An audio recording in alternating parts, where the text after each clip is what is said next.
Master 1. All right. All right, hello everybody, I am Violin. I am Miss Master 1, and followed by me, our fellow commentators. Hi, I'm Game Man of Color 313. I'm Bandit Yoshi. And this is Kingdom Hearts Final Mix. Looks like we'll be playing the Proud Any Percent category. Yeah. So let's get started in 3, 2, 2, 1, go! Best of luck to both of you. Thank you so much. you. Hope you guys are ready to listen to Simple and Clean. Oh, wait. Oh, never wait, mind. what happened? Oh, that was good. Yeah, that song was great, man. yeah, that's Classic good. every single time. So We went so Sword. fast we didn't even listen to it. Sword, yeah, there you go. All right, Don't so mind us. on Proud Any Percent, we're going to be selecting the sword and dropping the staff. The sword gives us a +1 strength stat, and also dropping the staff gives us specific combat abilities. The main ones being Slap Shot and Hurricane Blast. Combo Plus is another great ability that we're going to be using, because we're going to be utilizing our strength stat and our ground combos to do a lot of damage throughout the run. And by dropping the staff, we actually lose AP and not MP like you would think, because there is no actual definitive magic stat in Kingdom Hearts 1, so we effectively don't give up anything, and ability pathing is not going to be tremendously affected. We'll just be able to accommodate for that accordingly. Right now we're going through the tutorial section of the game where you're basically getting used to how Sora handles in combat. We just have to take out these 4 shadows to get the next part of the game to progress. That was pretty clean. It's very clean. It's nice here in Proud we get the swords, so they die a little bit faster than in most categories. With staff, they would die in 4 hits, and with sword, they die in 3 hits, 3 normal hits, which is nice. So we're just going through a tutorial segment here. We're going to be getting a potion from this crate, and hopefully hitting this barrel and then jumping towards the door while the animation of the door is about to happen. Didn't get that. It's a lot harder on higher frame rates as opposed to like 30 FPS on PS3. Yeah. And because this is regular Proud mode, it's very imperative that we actually pick the top choices here for our Final Fantasy characters. Basically, EXP pathing in Kingdom Hearts 1, it's dictated on the top options give you dawn EXP route, middle options give you midday, and bottom options give you night. And essentially, by picking the top options here, we will allow ourselves to gain enough levels in time to pretty much meet the appropriate strength we're going to be needing for the entire run. Yeah, we barely hit the strength necessary to deal cap damage on the final bosses in the game by level 43 with the current routing that Proud has. Oh wow, that was a nice one. That clipped so many with that finisher. This is the infamous reset zone for, Yes. especially on PC. Those are both pretty clean. Yeah, not too bad. Okay, don't equip EXP 0. All right, so coming up, we're going to be doing the first of many death abuses within the run. We're going to be encountering Darkseid 1, and after the first punch that he slams into the ground, we're going to hope that we get a number of jump attacks from shadows. They deal more damage than the sliding punches or quick jabs that the shadows can also do. This is completely RNG, so pray for us. All right, let's see what we get. Let those shadows cook. Yes, chef. They cooked? All right, not bad. Mine are not cooking. Oh, no, dude. Oh, they're so lazy. Send them back to culinary Oh, my school. goodness. There we go. At that point, it would have been faster to kill Darkseid. Yeah. KH1 is just filled with minor RNG pretty much all over the place, which, you know, and sometimes it's for a benefit. Other times, well, you just saw what happened. There could be quite the disparity between the fights that you'll see across this run between the two of us, just with how KH1 operates. Now that we've gone out of Dive to the Heart, we're going to be doing day 1 of the Destiny Islands section of the story. We're going to be picking up 2 logs, 1 cloth, 1 rope, because we're trying to build a raft to leave the islands and sail off to new worlds.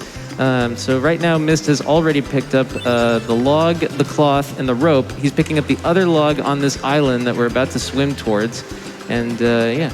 This is basically just your typical tutorial, just to acclimate yourself to how Sora controls, how he jumps, attacks. You could, if we weren't doing a speedrun, we could actually fight the Destiny Islands Final Fantasy characters that are here alongside Riku, but we don't got time for that.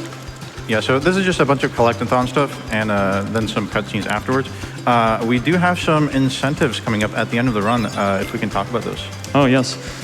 We actually have a level 1 MP Sephiroth, which I know everyone, let's get hyped for that. Come on, you want to see it, right? Yeah. We didn't hit the level 1 incentive for the run, but you still have a chance if you donate for that. So do yourself a favor. Maybe not us, but do yourself a favor. We'll definitely showcase that afterwards. Come on, we got to hit it. Bandit Yoshi, do you want to explain day 2 of Destiny Islands now that we've hit it? Yeah, so day 2, we're going to be collecting these fish, I suppose, for nourishment on our boat trip. We'll be going to this friendly dark cavern over here to grab a mushroom. Then we'll be grabbing a seagull egg, a couple other mushrooms, and some fresh spring water after the Riku race coming up. And we can't forget the infamous coconuts. And the coconuts. Yes. My brain didn't even want to think about them. You really don't have to. You played just a couple of runs and you realize, oh, this is just how it is, man. But yeah, all the clear essentials for a boat trip to find other worlds should be enough.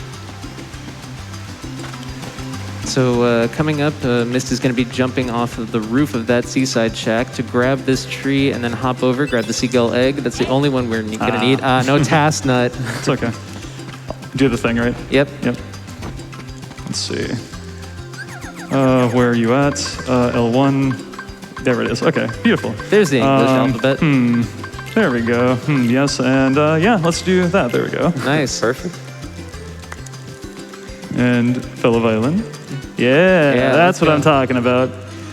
So right now we're in the section where we're going to be racing against Riku for the right to name our boat whatever we want. So hopefully we get to stay with SGDQ and 2023 for Mist and Violin, respectively. It'd be a little bit awkward if we just had high wind, in the middle there. High wind. I don't know. So we're going to be jumping across these platforms, and Riku didn't say that zip lines were illegal in this race, so we're going to be taking one. And once we get off on the lower platform, we're going to be hopping from tree to tree. We have to touch that star, and then once we do, we'll basically make a beeline back towards the starting position. When we do, we'll basically get a pretty stone for our troubles, and we'll be selling that later for upgrades to our gummy ship, which is how we will mostly traverse throughout the worlds. More on that in a little bit later. Yeah, so with that star collected, there's going to be 119 more. I'm just kidding. No, that run got moved. But yeah, with the zip line, a lot of people actually don't know how to, like they have an issue grabbing the zip line and then immediately Sora flipping over. All you have to do is just jump to the zip line and don't touch your analog stick at all, and you'll just zip right down. Put your controller down, and you'll take it. Yeah, that counts as a ledge grab, and you holding forward on the left analog stick, Sora just flips over any ledge he's grabbing. And here comes the infamous coconuts, which are completely random at the rate they drop, so hopefully they don't take too long here. We're specifically targeting the tree that has the best drop rate for coconuts, but unfortunately it's still RNG as to whether or not they drop. Average RNG. Yeah. So then we talk to Kyrie, and she gives us an empty bottle so that we can fill up some fresh water, because we're not exactly going to be accessing any of that when we're on the open sea. Salt water is not good. Don't dehydrate out on the seafoam.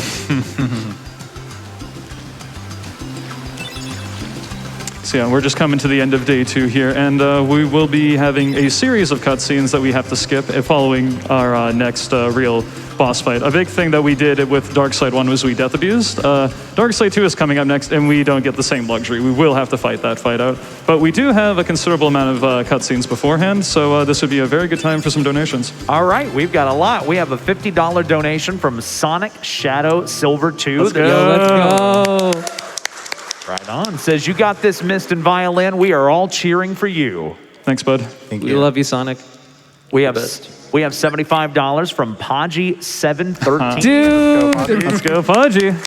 They say, I'm up. I promise. I know. I'm so proud to see such an all-star cast for Kingdom Hearts on the SGDQ stage that I have to ask, is any of this for real or not? Oh my god. Good luck, y'all. Be sure to ask Oogie Boogie what he wants for dinner today. Oh no. I got you. Probably have time for one more quick donation. Sure, we have $250 from Jada Ghoul, who says, Mist, I always love your streams, and I'm so excited to see you on the GDQ stage. Good luck to both of you, and here's hoping I can see those wild level 1 strats. Thank you so much. All right, so now we've exchanged our wooden sword, which deals no damage against these new enemies called Heartless, and we've now attained our Keyblade, which is going to be our primary weapon throughout most of the run. We're going to be coming up on Darkseid too once we round this dark corner, and Mist and Violin are both going to attempt to deflect as many projectiles back into the Darkseid hand with specifically timed finishers. We're going to hope that we get a good fight, and we'll know that we get it if basically we defeat Darkseid before he raises his hand super out of reach. We also get some tech points, which basically kind of function as virtual experience points. So hopefully we get the quick kill coming up. This might be tight. It's close. Let's go. Excellent. Okay, quick. A little bit of a slip up at the end there, but we got it. Oh, and Violin. Hey, the double. Let's go. And Violin just also squeaked it out. So close. Yeah, in regular Proud, unfortunately, we do have to deal with regular crits that can make a very big difference in our damage output, and Darkseid 2 is the first real fight where that matters, but thankfully, it went okay. It's pretty crazy for early game. That's like one of the most technical fights for a while. Mm-hmm. It's a very, very tight fight. Yeah, and I guess to explain a little bit, critical hits are basically, they can happen on specific moves. Currently, they're going to only happen on our finishers, but as we get different combat abilities, they'll happen elsewhere. Slapshot will be a major one that we take advantage of later on Absolutely. in the run. And they basically function as temporary virtual boosts to strength. So for whatever hit they end up applying on, they basically increase damage output. We're hitting these 5 shadows here because to progress the world, in order to talk to Leon, we just have to defeat 5 shadows. We take them out in this room because there are exactly 5. If we were to fight them in the previous room where we encountered them, we would have more spawn in as we kept killing, and then it would basically be very difficult to keep track of the amount that we had, and we'd have increased danger of taking more hits than we expect. We did take 1, though, because we are planning to Death Abuse here to Leon once he comes in. So for both fires. Yep, 1 of 2 attacks here. Hope the fire is the better one if he does that. Unfortunate. Aw. It's okay. Hopefully Vio gets. Oh, but Violin. Hey, nice one, dude. And just like that, Violin takes the lead. Yeah, so if you spent your childhood wandering through Traverse Town trying to figure out how to progress through the story, turns out you can just kill 5 shadows, go to the accessory shop, and leave. Yeah, and if, as you saw, because Mist didn't get the fireball, he had to hit Leon 5 times to kind of provoke the AI to retaliate.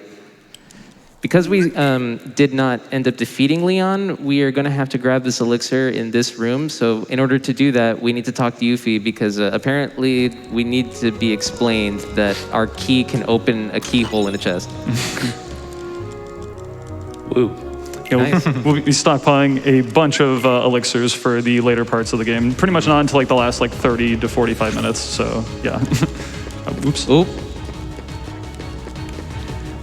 All right, so we'll be heading to the 3rd district in order to get our first taste of interactions with party members. We're going to be having Donald and Goofy join us. We're going to be taking out a wave of Soldier Heartless, and then we'll transition into the Guard Armor boss fight. Yes, this first fight's a little bit RNG. Donald can use his fires and kill them in 1 hit. Goofy can kind of push them around. Hopefully he'll get some kills. We'll see how this goes. All right.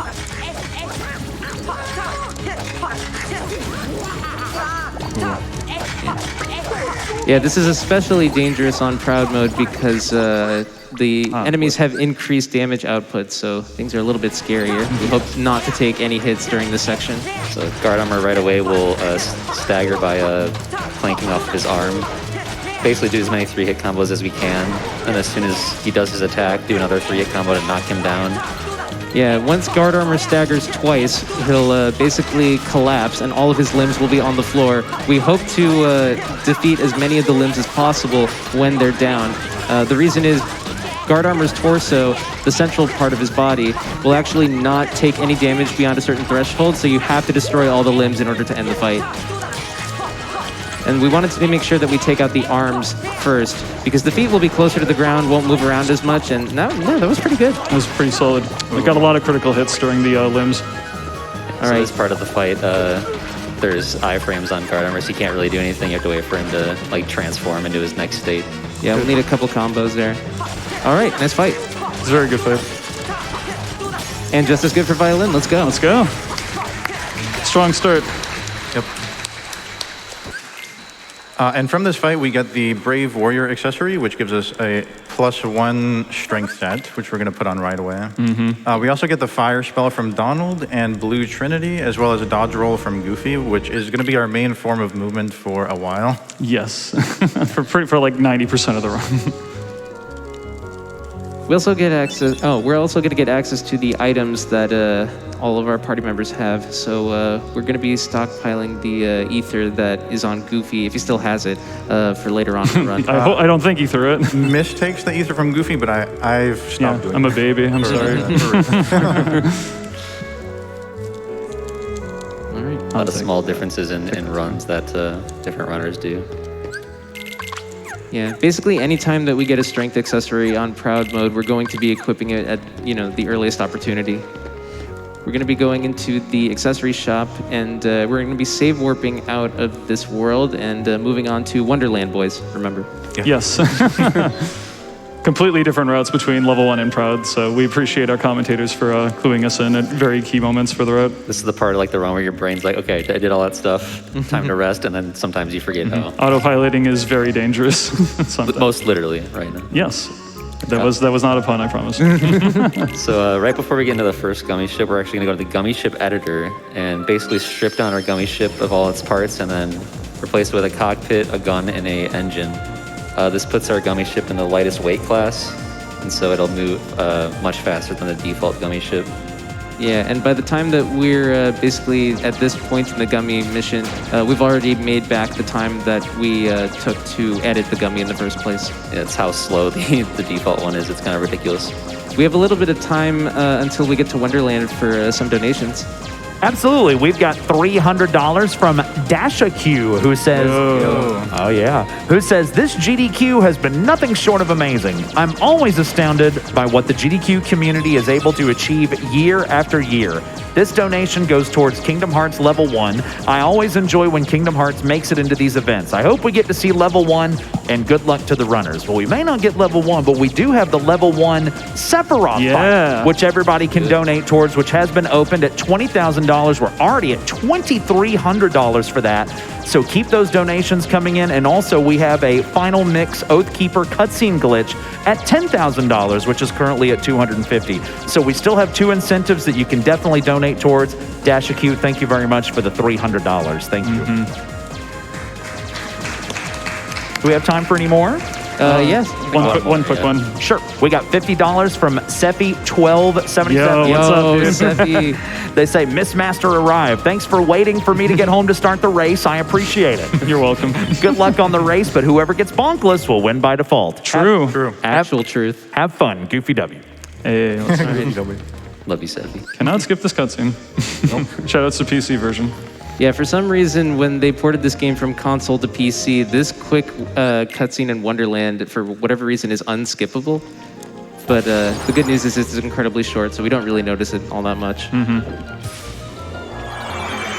So we're going to be moving into this new area where we encounter the Queen of Hearts, and Alice has been jailed because the Queen is thinking that Alice was the perpetrator for attempting to steal the heart of the Queen of Hearts. We're going to be getting some evidence to exonerate her. So when we come into this room, we're going to be taking a couple of quick movements to despawn a wave of Heartless that show up here, and then that gets us a blue menu, which allows us to interact with the evidence box to pick it up. A very important thing with KH1 is you can't actually really interact with the environment while a red menu is going on, which basically means whenever enemies are around. So we have to take very particular measures in order to get a blue menu or just flat out avoid a red menu whenever possible. Yeah, and another thing that we should note is that you can technically pick up to 4 evidence boxes, but you really only need 1 to progress. So now that we've done it, we're moving on to the trial. We're going to be trying to spot the box that falls the fastest, because that contains the Soldier Heartless, and that will let us keep Donald and Goofy going into this next fight. Let's see if we land it. Shall see? All right, here we go. And Let's go. Yo. Excellent.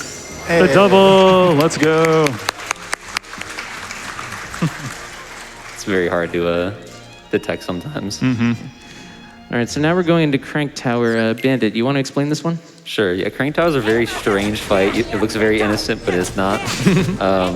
You'll see that they're both doing slower 3-hit combos, we're trying to destroy all cranks on the crank tower, but they don't get net damage applied to them during their animation, so we slow our combos down to make sure we're hitting them at all possible points.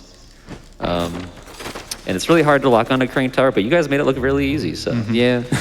Yeah, it's really obnoxious. Like the auto target goes away, and you have to like retarget another enemy, and then attack the crank tower like with the enemy on the other side, so you can actually hit the crank tower. And then once you hit it once, then the target comes back. But really obnoxious, just boss fight. It's kind of the only target in the entire game that really acts like that. It's very peculiar. Yeah, so now we're in the Tea Party Garden. By examining that sign right there and sitting in this chair, we get a free elixir drop. The reason we're getting this specifically is because losing to Leon earlier actually got rid of a potential elixir we could have gotten from him.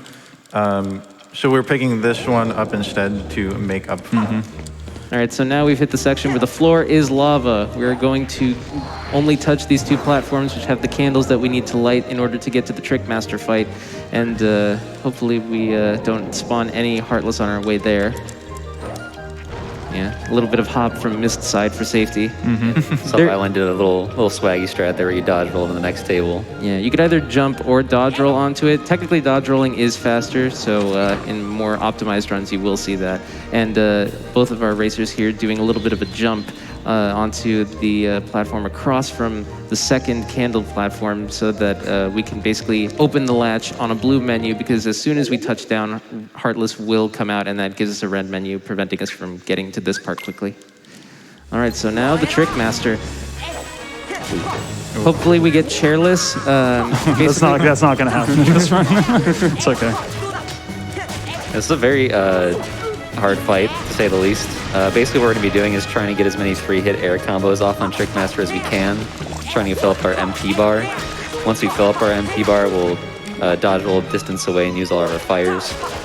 Yeah. It's important that we get onto this chair to reach Trickmaster before Trickmaster sees us on it, otherwise they'll destroy it.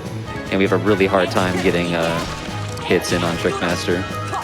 Another thing that we hope doesn't happen is that he walks over to the stove to ignite his batons, because otherwise he's going to be non-stop blasting fire at us. And it's proud mode, so we take a little bit more damage than the other categories, and it's very dangerous in this fight if he manages to amp up his damage output. As you can see here, it's very hard to hit without the chair. You have to hope you can get these 2-hit air combos in, but Trickmaster's hitbox is all over the place. When he swings his arms, sometimes you'll bonk off of those. Oh, all right. Got a lot of critical hits there. I've gotten 1 crit so far. I'm sorry. Oh, Lord. Yeah, a lot of, pretty much the entirety of Proud Mode that was pretty good. Not too bad. Pretty much the entirety of Proud Mode is plagued by, saving a few seconds here and there on basically every noteworthy, like even some regular Heartless enemies, but especially the bosses. You just get a random crit, and that could really make or break the difference, especially in particular phases of fights like Trickmaster, where when you deal a certain amount of damage, they kind of give you an opportunity to, really punish them and all that stuff. And it really, it can be a blessing and a curse, depending on how lucky or unlucky you get. Yeah, and I think the default critical hit rate is like a 20% chance of getting it, so it's really low at the start. Something like that. This would be another good time for donations. Absolutely. We have a lot. We've got $25 from Rico, who says, Yo, what's up, dude? all right, who says, good luck, Violin and Mist. Super excited to watch my favorite game of all time raced by 2 of the best ever to do it. Violin, don't forget, one person. Let's go. Thank you, Rico. Do we have any more? Sure thing. We've got, let me scroll back up here, $25 from Raza, who says, had to donate for one of my favorite game series. Good luck to Mist and Violin. Let's have a simple and clean race. We've got $15 from Fried Chicken, who says, hey, Mist, I just wanted to say huge congrats on your recent announcement. Always love to see members of the community showing up for a great cause, and GDQ never disappoints. Donating towards the Kingdom Hearts Level 1 incentive. Good luck on your run, and happy Pride, everyone. Thank you so much. Yeah, happy Pride, everybody. Happy Pride. Happy Pride. Ooh.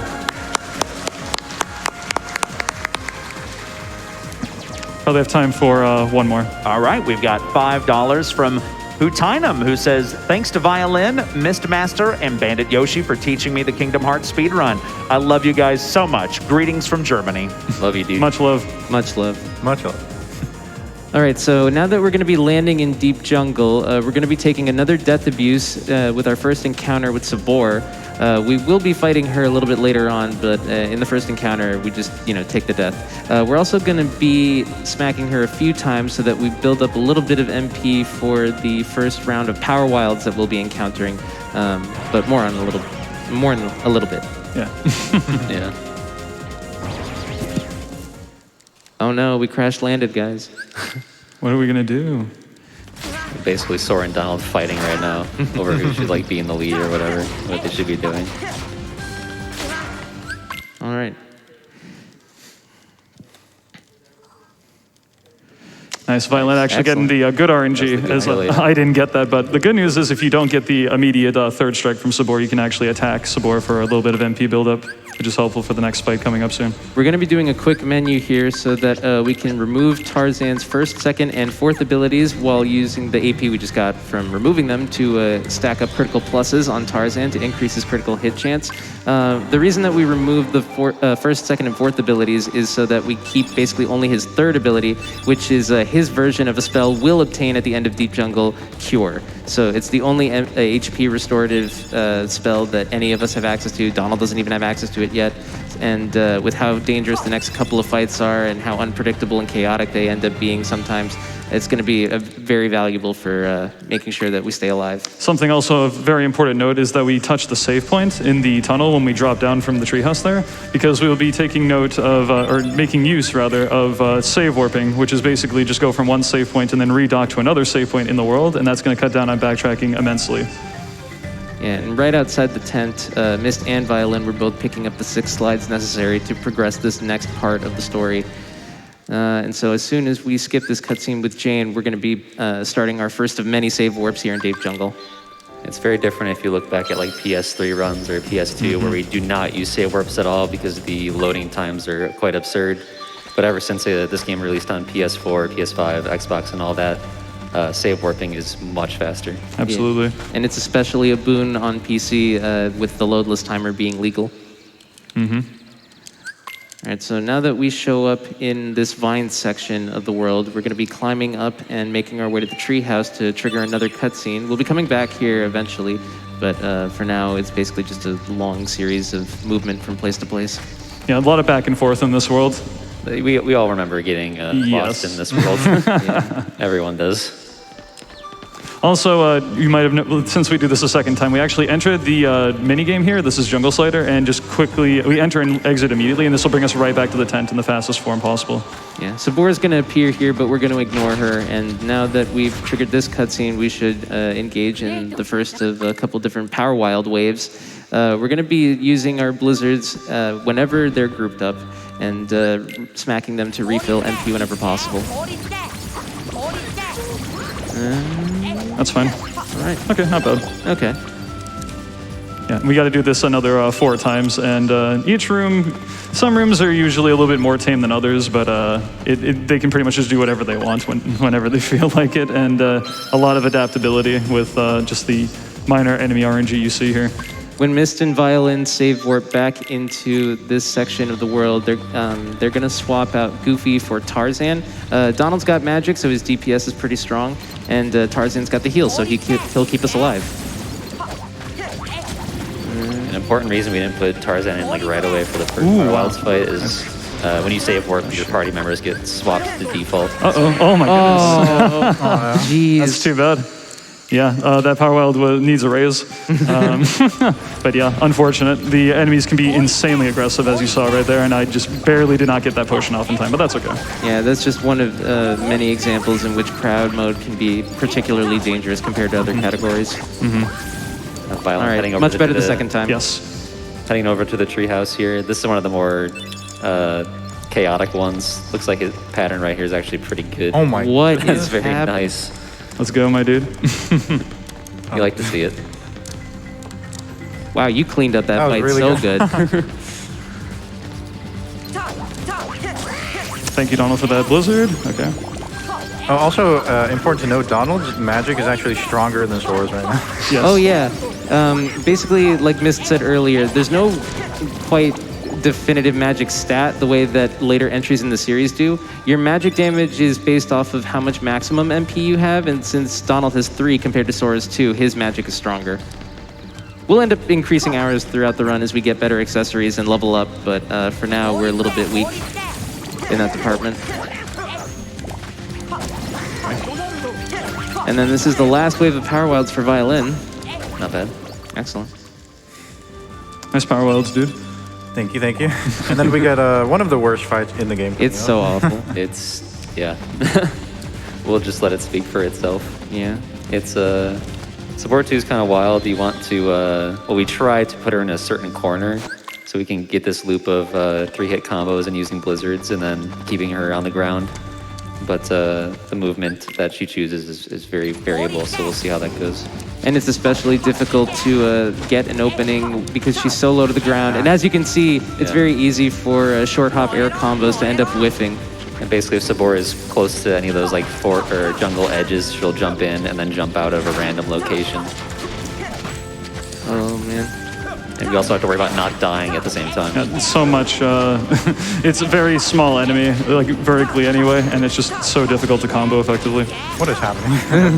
I don't know, but you won that, man. It's all good, man. Nice. All right, so now that Violin has defeated Sabor, we're going to be jumping over these boxes outside of the tent, and we're going to be making our way to the vine area that we saw before. We'll be spawning in a different location, and in order to get to the location we saw earlier, we're going to be turning around, touching the mini game that lets us do. Okay, there we go. Yeah, enter this vine swinging, and we're going to quit out of it immediately and go into the next part of the world. I also put on the White Fang, which we just got from Sabor 2. It increases our strength by another +1, so it'll be very useful throughout the run. Yeah, people might think just one strength point doesn't make a big difference. It makes a very big difference. It in a really lot of does. stuff. All right. So you see Violin just fought this weird, strange black fruit on the tree. You just have to hit it 15 times. Doesn't matter what category you're playing or what you're hitting it with or what your strength is. Yeah, and just 15 times and you're good to go. it also doesn't matter if you hit it with a non-finisher or a finisher hit. Just any physical hit does it. Very strange fight. Yeah. All right, and now we're going into Clayton. A very scary fight. Oh, yes. Yeah, so Clayton's going to start off on this phase 1. We're going to try to pin him into a corner with a couple attacks. Donald threw out a fire there, so that's going to help us out a little bit with damage. And now we're going to try to get animation skip. Bandit Yoshi, you want to explain this one? Yeah, so basically as soon as the fight starts, you want to dodge roll onto this platform and get 2 3-hit combos in right away. That's too bad. Violin missed it. Basically, like you have no margin of error for missing that opportunity. So unfortunately, you have to wait for Clayton to do this animation of the chameleon, or stealth sneak rather, becoming visible. Loses about 10 seconds, so it's not absolutely insane, but it's a nice optimization. Although you're getting a decent amount of these combos off, so you might end up making that time back. See if Mistmaster gets animation skip.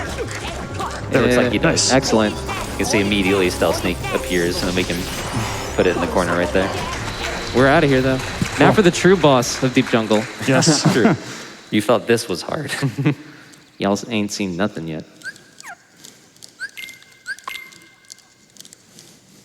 All right, so from defeating Clayton there, we actually got the Cure Spell, which we are going to be using a lot. Yeah, considering we died to 2 hits and pretty much anything on normal Proud mode, the ability to heal is it's valuable beyond words.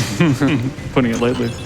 We're also Go for it. You got it. we're also going to be picking a couple of chests up here in Waterfall Cavern. We're going to be selling these items in order to get a couple of gummy upgrades later on when we touch down in Traverse Town again. We're basically going to be buying an upgrade to our engine and a gummy that allows us to, at the press of a button, accelerate temporarily. The movement here is so insanely technical. I can't tell you how many times I've accidentally fallen off the top of this place. It's still a nightmare no matter what level of play you're at. Unfortunate. It's okay. Like, for example, Sora will grab onto it and immediately There we let go for no particular reason. That jump is very difficult. All right, so now that we've defeated Deep Jungle, we've actually gotten a new Keyblade. It's called the Jungle King. It's got longer reach and it's stronger than the Kingdom Key. So we're going to be putting this on at some point when we fight in Agrabah, which is the next world after we dock back in Traverse Town to progress a little bit more of the story. We also got the Red Trinity, which is going to allow us to enter specific areas and get through certain puzzles later on in the game. But we have time for some donations. Absolutely. Just want to remind everybody as well, we're about to hit $3,000 on the Sephiroth fight. We need $20,000 to get that done at the end of the run, so make sure you get your donations in for that. Now, we've got a pretty good one here. Lady Luck sends in $1,000. Oh my God. Thank you, Lady Luck. And all they say is, go fast. Nice. Straightforward to the point. Thank you so Right. much. We'll do our best. Right on. We have $150 from Mr. Manny, who says Kingdom Hearts Yo. was the series that got me into speedrunning, and I couldn't ask for a better group of friends from the community. Good luck to Mist and Cello? I think that's the right instrument. Yo, shout outs to the Thank you, Shade Manny. Brigade.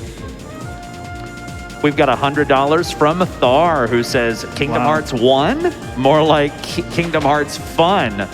Fine. One time for the fans. C1. Let's go. Thanks, Thar. Love you, Thar. Got time for any more? Oh, we got a lot of absolutely. time. We're Okay. basically just going all the way back to Traverse Town, and it's pretty much just an auto-scroller. Sure so thing. Just go for it. Jump in when you're ready to take over. Absolutely. We got $50 from Kiki, who says the Kingdom Hearts speedrunning community is one of the kindest and most welcoming out there. You guys are awesome. And to all the runners, commentators, staff, audience, and viewers at home, you are valid, you are loved, you are not the exception. Here, here. Thank you, Kiki. We've got $100 from Grinza Vogel, who says, not enough time to think of a funny comment here. Need that level 1 run. And we did just cross $3,000 on that. Let's make sure we get $20,000 hit by the end of the run. We've got $10 from Dinksy, who says, shout out to the awesome, I hope I'm pronouncing this right, Xehanort in the crowd. Let's go Kingdom Hearts, right there in the front row. And we were peeping that right before. Sick cosplay, dude. And getting some recognition, we've got $50 from Andrej is the guy, loving the What's up? the Xehanort cosplay in the crowd, rooting for Kingdom Hearts to fill you with the power of darkness. Winky face, much love from Germany. I hope I'm saying that right. It's Xehanort. Xehanort. Okay, Yes. I'm Yeah, he's learning the things. overarching villain of the franchise up until this point. I'm the horror game guy. You'll have to excuse me. No, you're totally fine. All right. We've got And probably 20. one more. We've got $25 from Ish. Bone XVKX, who says, long-time watcher, first-time donated. I'm watching speedruns from Violin a long time now. Happy to catch him now. Love from Germany. Good luck to both runners. Thank you so much, Bone. All right, so now Violin is going to touch down in Traverse Town once again. We're basically going to be doing a bunch of different stuff to progress the story, including talking to Sid and going to Merlin's house. We're going to have to shoot a fire when we make it to Merlin's house, but unfortunately there are going to be enemies that spawn in. But before we even do that, we have to talk to Leon, who tells us what to do with the gummy pieces that we picked up from defeating the bosses in Wonderland and Deep Jungle. In order to do that, we're going to have to kill these yellow operas with a few blizzards. And did you just get a free ether? Let's go. Oh, man. I've never gotten ether. This is a GDQ moment. Ether And a Fast quick Blue. despawn for the Red Trinity. Let's go. Yeah, the reason that we try to despawn some of the Heartless, we have to kill the Yellow Operas because they just get too close to us to despawn. But we hope that the Heartless behind us that we pass on the way despawn quickly so that we can get the blue menu, hit the Red Trinity so that we have access to the waterway so that we can talk to Leon. Remember to talk to him twice. Yes. Nice. Good. All right, you also got the quick despawn. Very good. Nice. We're No ether, though. Not that lucky.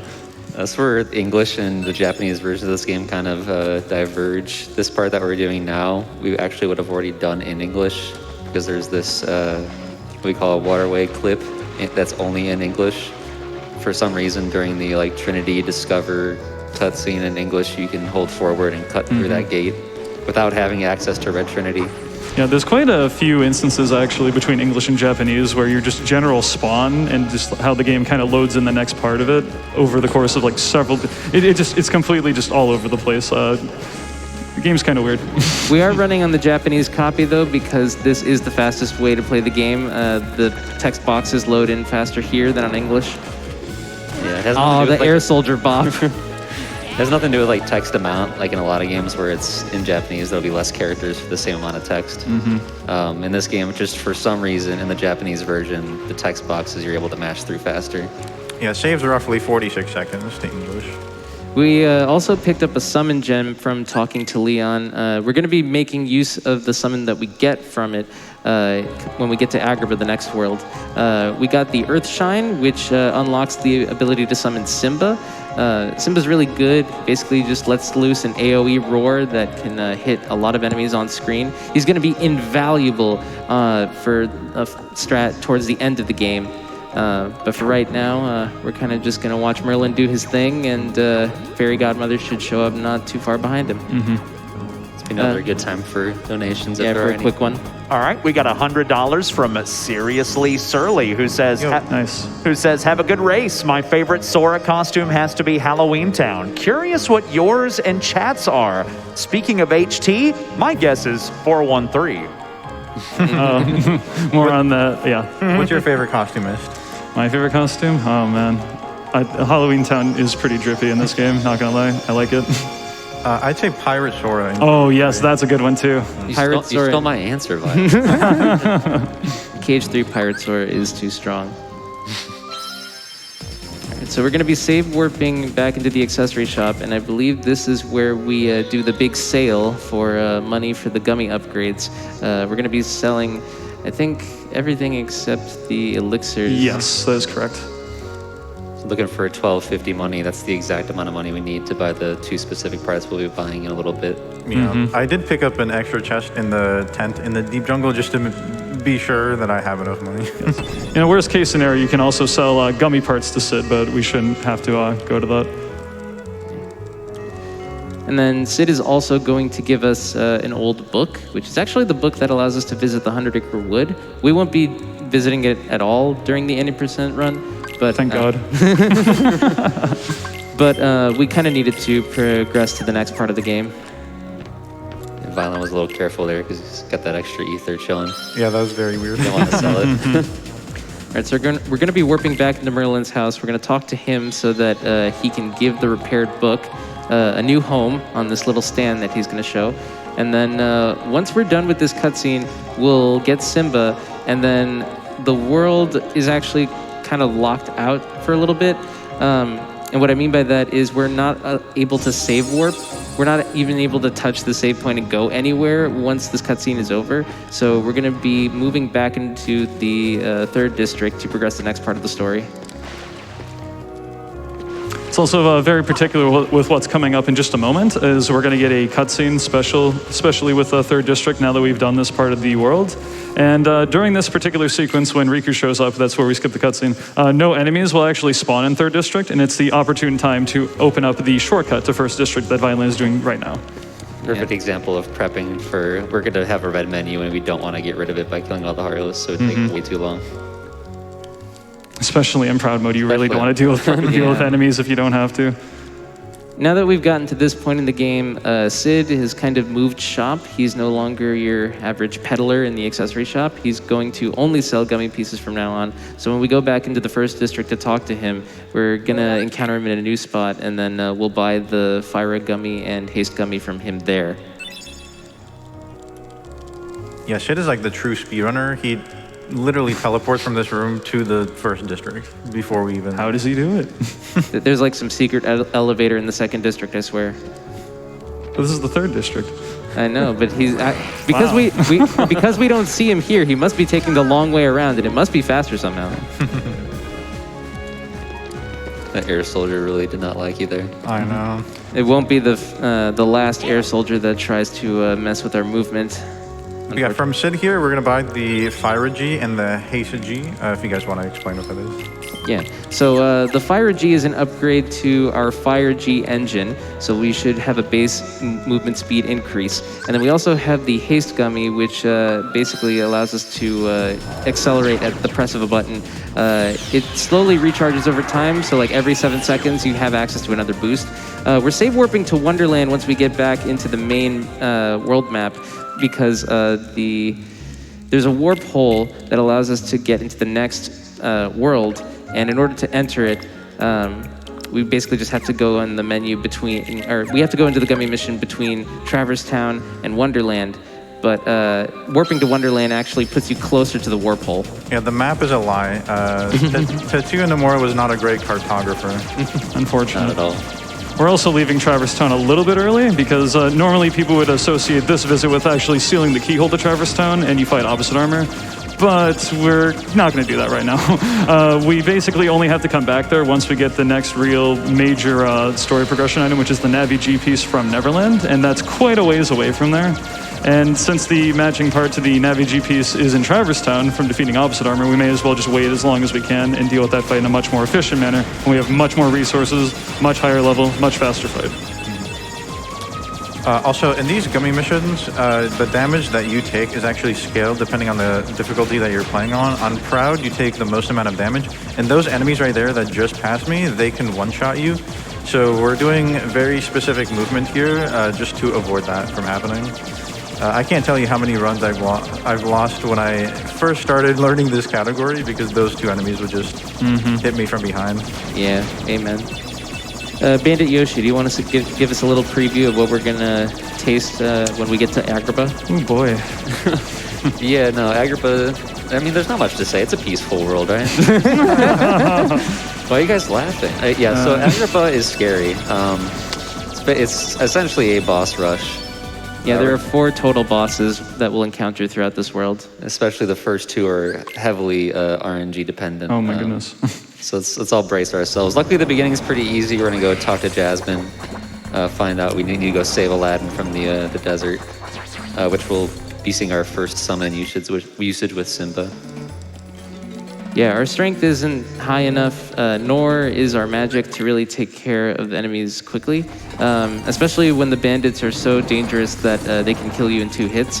So the safest way to take care of everything is with Simba's Roar. We're going to be freeing the carpet here so that we can actually access the fight where we save Aladdin, and then Violin is going to touch this save point here so that we can save warp back.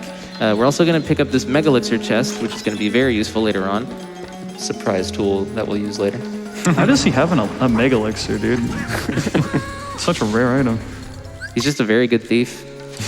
Yeah, there used to be a trick in this game called Bandit Skip, where we would like unlock a keyhole while skipping a bandit spawn, and then we would go around to Aladdin's house. But because of the fast load times on PC and the newer generation of consoles like PS4 and up, it's way faster to just save warp to Aladdin's house. So here, there's 2 groups of bandits. They spawn in 5 at a time. You want to make sure all 5 are out of the ground before you use your Simba charge.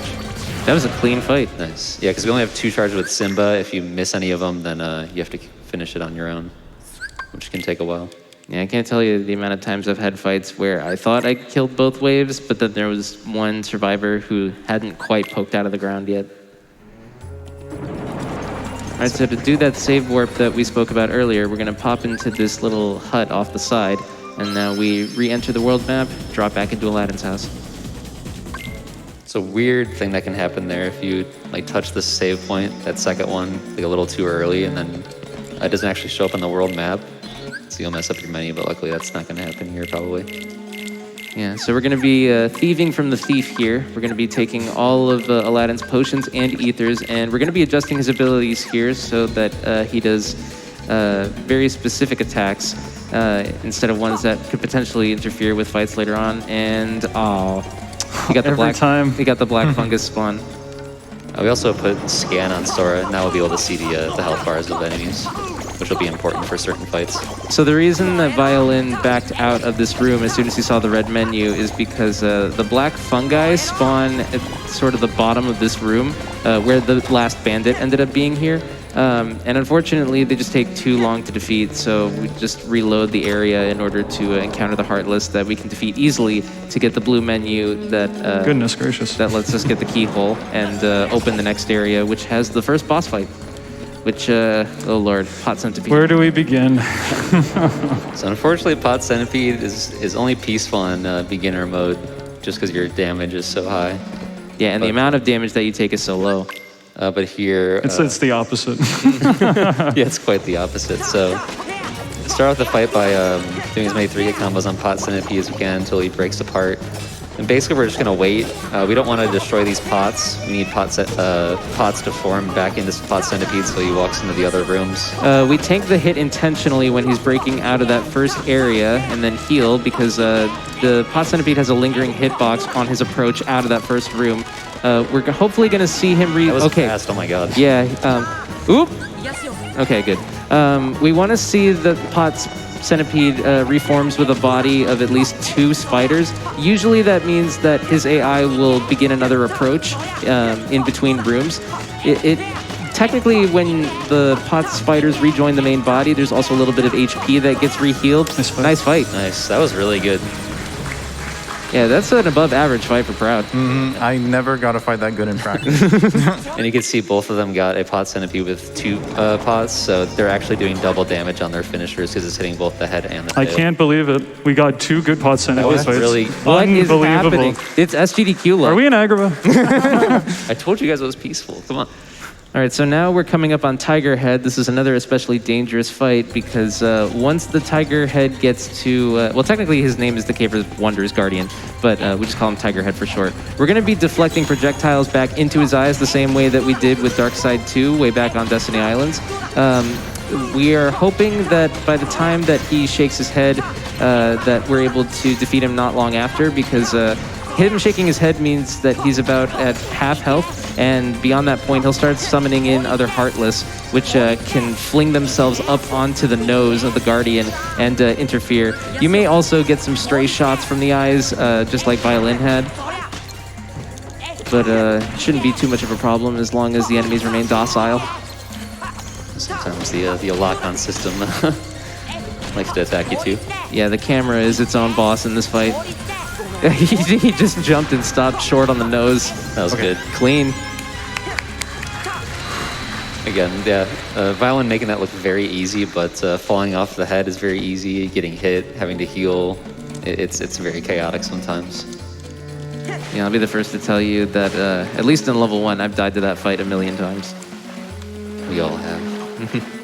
Leave me alone, please. No. Oh my god. We got it. Okay, good. Oh, close one. Really close one. Clutch.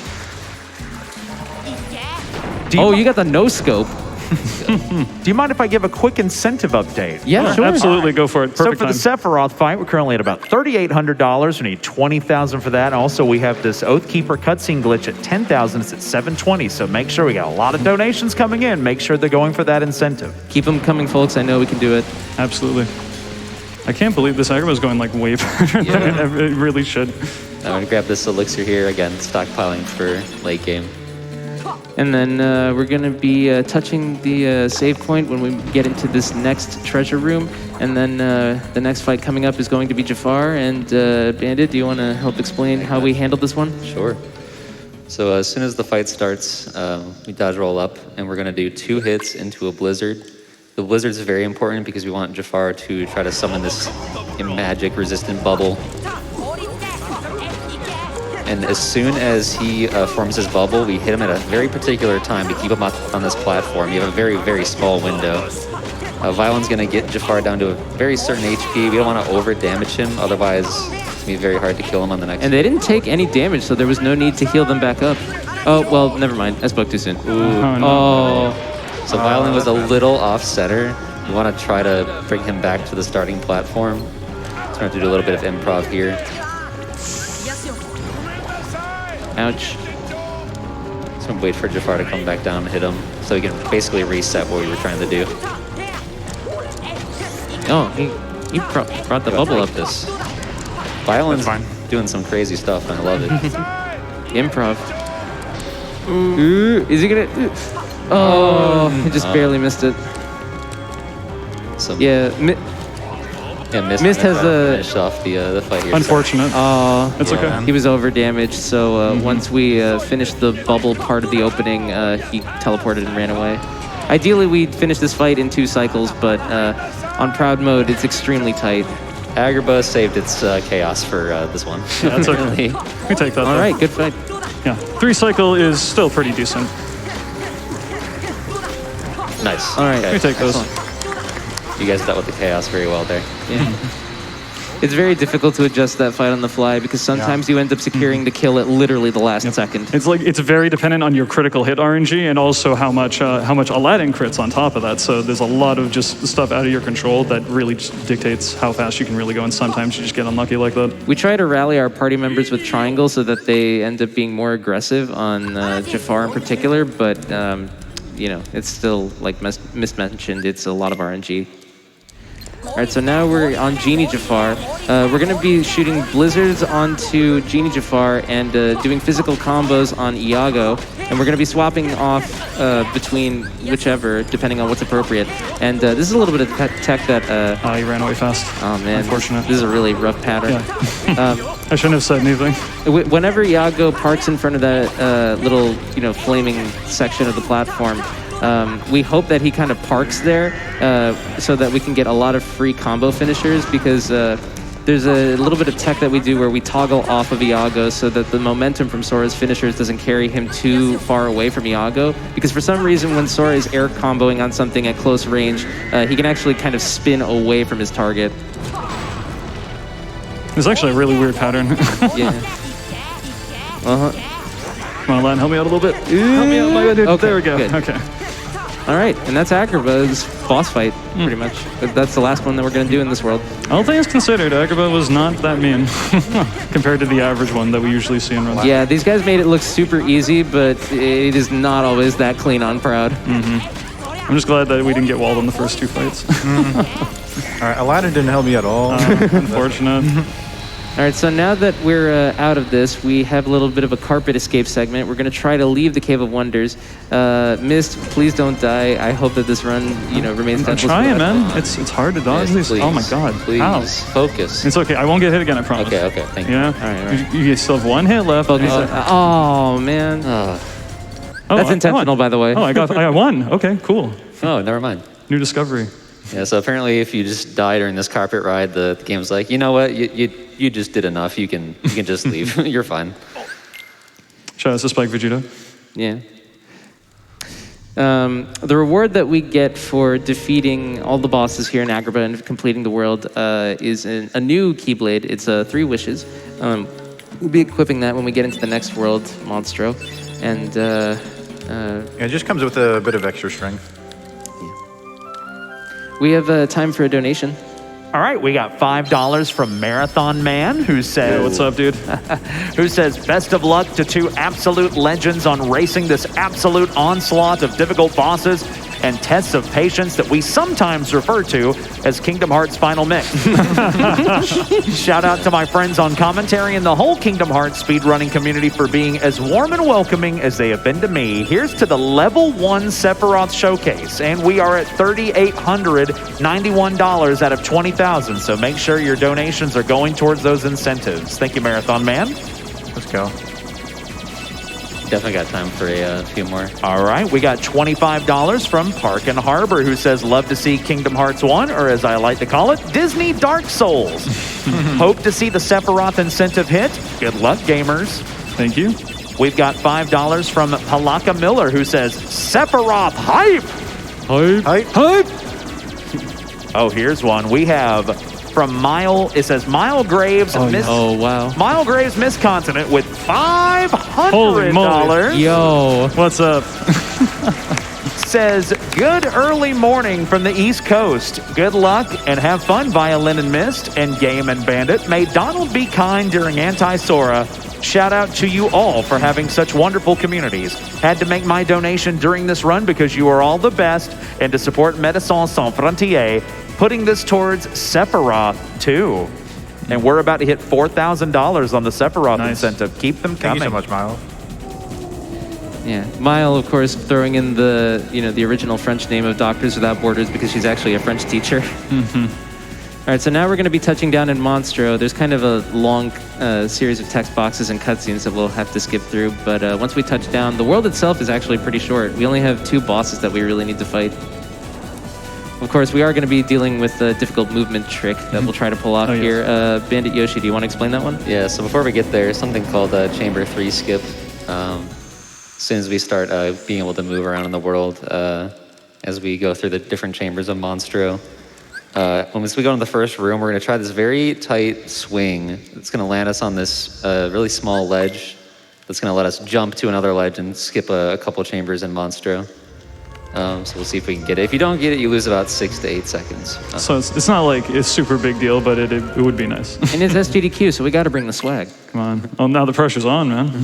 No, you both will get it. This is one of those tricks in speedrunning, as I'm sure a lot of speedrunners out there know, where like if the less you think about it, the better you'll do it. True. Now you got me thinking about it. Yeah, no, I'm sabotaging. Here we go. You'll also notice that they'll angle their camera towards the loading zone so that they can get the setup for it. Let's see. I think that should be good. Nice. Yes, Excellent. let's go. Perfect. Oh, hello. Oop. Air Soldier wanted to say hi. He was like, hey, good job, man. Pat on the back. You did it. Good. All right. Yeah, so as Bandit Yoshi was explaining, Chamber 3 skip allows us to avoid having to take the long way around through Monstro's chambers. Once we get into Chamber 4, Nice, we're basically going to get Hey, 2 for 2. Let's go. Easy. Easy. I like the violin has the YOLO strap for that one. I love it. Yeah, I take a second to set up. He just floors it. Oh, 3 wishes. Yep. Don't mind the blue squares. It's not. What blue squares? Nothing. Anyway. All right, so in Parasite Cage 1, we're hoping that our party, which now includes Riku, funny enough, our best friend from Destiny Islands, we're hoping that we can maintain a stagger loop without the party interfering. Basically just doing as many short hop combos as possible. The finisher should stagger every time, and hopefully we get some critical hits to speed up the fight as well. Basically hoping the party doesn't hit at a very inopportune time to mess up the stagger. Yo, this is looking clean. Very good. Oh my god. That was amazing. Party behaved. I hope Violin gets the same treatment. It's looking good so far. Yeah. What is happening? This mid game is turning out really good. Let's go. He's Oh my got it. God. He's Nice. got it. Nice. Very innocent looking fight, but trust me, if anything goes wrong, you're freaking out a little bit. All right, so now that we come onto Geppetto's boat, we're going to be getting this ability from a chest. It's called High Jump. Sure enough, it lets you jump higher. We're going to be equipping that to get into the next area, and we're also going to be equipping a couple of other abilities. I believe we put on Slapshot, Combo Plus, and Counterattack. Counterattack. Yes. You guys know we don't really speak Japanese, so it's a little difficult sometimes to remember that. So Slapshot is a combo modifier. It's a move that appears before your combo finisher. And the reason that we'll equip it is because Slapshot is one of those moves that I explained earlier that critical hits can appear on. And there's a Keyblade that we're going to get as a reward for defeating Monstro's bosses that basically guarantees a critical hit on any attack that would produce it, including Slapshots and finishers. And we're going to make a very good use of it coming up in the world after Monstro. So here's Parasite Cage 2, kind of a rehash of the first boss that you fought. You see Violin there, just got the early stagger. Skips an attack that Parasite Cage 2 does. You'll notice that when Parasite Cage 2 is downed, Mist was not doing combo finishers on the little like uvula thing he's got going on, and that's because if you do a finisher too early, he can actually right himself back up a lot sooner than we expect, and we want to control the fight as best as we can because yeah, it's very easy to die on Proud Mode still. Fortunately, he's kind of being a little mean to me. It's okay. Rolling through that acid breath because it just kind of AoE sprays. Violence kind of showing you can do 3-hit combos on it, but you have to be on a very particular angle. Is that a Big Sid 119 strat? It's a strat that I found myself. Very solid monster Now, there. very important for this particular category is we're actually going to make a very brief detour now that we've finished Monstro. Geppetto and Pinocchio will relocate to Traverse Town, and inside their house is a very important item we will most certainly want for the rest of mid-game here. Yeah, Leon's got a pretty solid temporary housing program. Yeah, Yeah, inside Geppetto's house in Traverse Town, he has a chest which contains the Wishing Star Keyblade. Even though it's short and technically at lower strength than the Three Wishes Keyblade that we have on right now, the fact that it guarantees the critical hits on any attacks that would produce them is going to be super helpful to us going into bosses in Halloween Town. It's also going to be very helpful for Neverland when we get there as well. So true. We actually have time for a quick donation on our way back. All right, we have $25 from a Deaf Punk who says, my boyfriend introduced me to GDQ a few years ago, and now it's tradition twice a year to watch together. I had to donate during my favorite game while we're watching together online. Hi, Alden. Let's get to that Sephiroth fight, chef. And an Yes, update chef. on that, we just crossed $4,000. We're at 4,091 of 20,000. So keep those donations coming in for the Sephiroth fight. We got time for another one. Sure, we have $5 from Glitched, who says, Yeah, what's up, Glitch? Yo.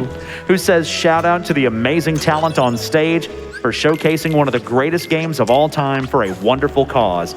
You're all some of the best ever to do it, and a huge inspiration to me, putting this towards the Sephiroth incentive for even more hype. Best of luck to Mist and Violin. Much love and have fun. Thank you very much. Love you, so dude. much. Yeah, Glitched is one of the OG Kingdom Hearts speedrunners. He's a big figure in the community. Absolute homie. PS2 Warlord. Yeah. You want to explain? Yeah, sure. A very quick menu they did there. Put on the new Keyblade that we just got, but also replacing Brave Warrior with Ray of Light, right? Yep. Yes, Yeah. that is correct. And so after this menu, we're going to leave Traverse Town, head back to Monstro. One last time, we're going to grab an item called Water Gleam, which is going to let us summon Dumbo later. It's a very important summon. Reason we don't get it in the first Monstro visit is because we have to go back to Monstro anyways. So it's just more efficient to get on the way back.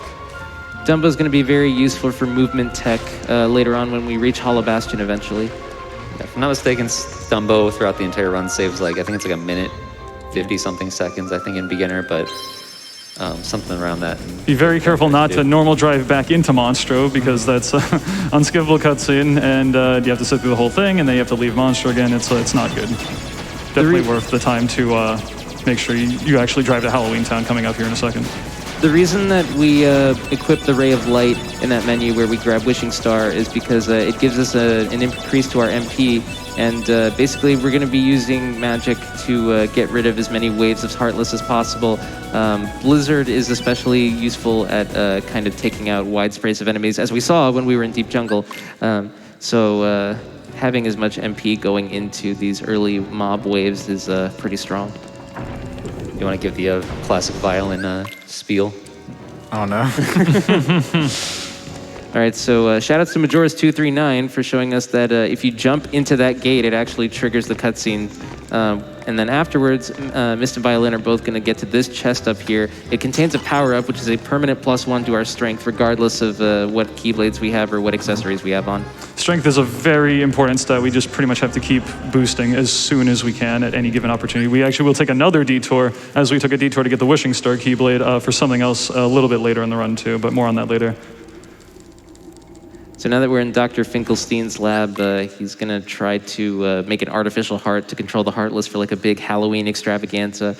Shenanigans will ensue, and those shenanigans basically are the reason that we're going to be taking on these Heartless coming up.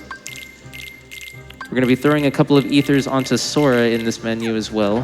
Power up. Yep, There it is. nice. I was like, what's that last thing in the menu? I know I'm forgetting something. Yeah, we've been juggling Proud and level 1, and the menus are very different in there. Yes, very much so. All right, so coming into this next fight, we're going to be encountering 3 waves of Heartless. The first one is going to be Shadows, the second one's going to be Search Ghosts, and the third one is going to be White Knights. After each wave, we want to jump to quick spawn the next wave in, and then should clean up this, and nice. Mist rolling forward so that he gets MP bubbles, so that he has at least 1 blue MP bar, so that when they throw an ether, both Mist and Violin will refill to max MP. We're also going to backtrack now to Dr. Finkelstein because Sally gave us a little something. Forget me not. Forget me not, yes. Forget me not. Story progression item. Yeah. Yeah, We're going to be doing a lot of basically, backtracking here. Yeah, like a lot of the worlds where you just go one place, get something, go back several times. What's so funny, Oogie? He never tells us. So coming up next is we're going back to the graveyard again, and we can actually get one of two spawns here. Generally speaking, you can pretty much deal with whatever the game throws your way, but an easier solution would be if we got white mushrooms, but it's not the more common spawn. Let's see what we get. Didn't All get right, those. it's a normal Heartless, the White Knights. All right, Yeah, so we're going to be taking out that first one, then locking onto the nice. White Knight in the back, spraying them with 5 blizzards each, and then jumping onto these platforms, and then Miss is going to do very specific movement to get the blue menu to examine the coffin, and excellent.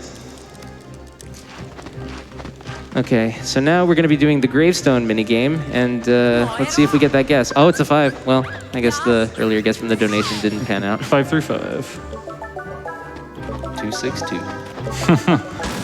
Nice. All right, so now we get the second component to the artificial heart. I believe this one's the Jack-in-the-Box? Correct. Yes. All right, so on our way out, Mist and Violin are going to shoot a fire at this platform so that we have a shortcut back into this Curly Hill area. Oh, now you get the white Of mushrooms. course. Well, at least we got to show off Ghost Skip. That's okay. We're going to be going back through that area one last time so that we can take on the bosses of this world. The first trio is actually going to be Lock, Shock, and Barrel. That fight is one of the fights of all time. Indeed. Just want to jump in real quick and remind everybody we also have the Oathkeeper cutscene glitch. That'll need to be met in about 35 minutes if we're going to get that. That's at $10,000. It's at $775. Just wanted to remind you of that one as well. Keep those donations coming in. All right, so when we come into this area, we have a cutscene to skip, and then we're going to be dodging all these Heartless that show up and only focusing on shooting a fire onto that platform, getting here, and let's see if we get a second Black Fungus. Nope. Excellent. Yeah, there's 2 places in the run where Black Fungus spawns are really disadvantageous. This is the second one where it could appear, but luckily Mist and Violin got the quick one. And y'all are throwing the ether when you make it to the outside of the manor, right? Yes. Okay, good. Yeah, we're basically going to be doing a strat that level 1 in standard use, I believe, which is to spray LS Lock, And Shock. beginner, actually. We're going to be spraying Lock, Shock, and Barrel with as many blizzards as we can muster, and then cleaning them up with physical combos. Basically, Blizzard sprays everything on screen, and we just want to control the fight as much as we can. Also, we're kind of taking a different pathway up here. This is not necessarily the most traditional way, but it's fast. So. Shoutouts to Community Climb. All right, everybody in the audience, hope for the best, because this is one of the fights that can really go south if the enemies feel like it. Okay, starting off strong. Good on both sides here. Basically want to hit all of them with the blizzards. If any of them are not getting hit, they can start doing their attacks and interrupt you. Okay, Where you at? Gotcha. Okay, not bad. nice. Gotta Ooh. be careful here. Basically, anytime you're All right, getting excellent. hit, you're healing. Quit Brave Warrior. Okay, nice. Okay. All right, so before we go into the torture room where we get the Oogie boss fight, we're going to be swapping out the Ray of Light for the Brave Warrior because we want to increase our strength back up to the maximum that we can, and hopefully we see a 3 cycle, ideally. The way that Oogie works is that his lower platforms have basically his lower platforms have panels that you can step onto, and that elevates him so that you can get to the height where you can attack Oogie. As you see at the start of the fight, he'll kind of like blast you onto the lower platforms.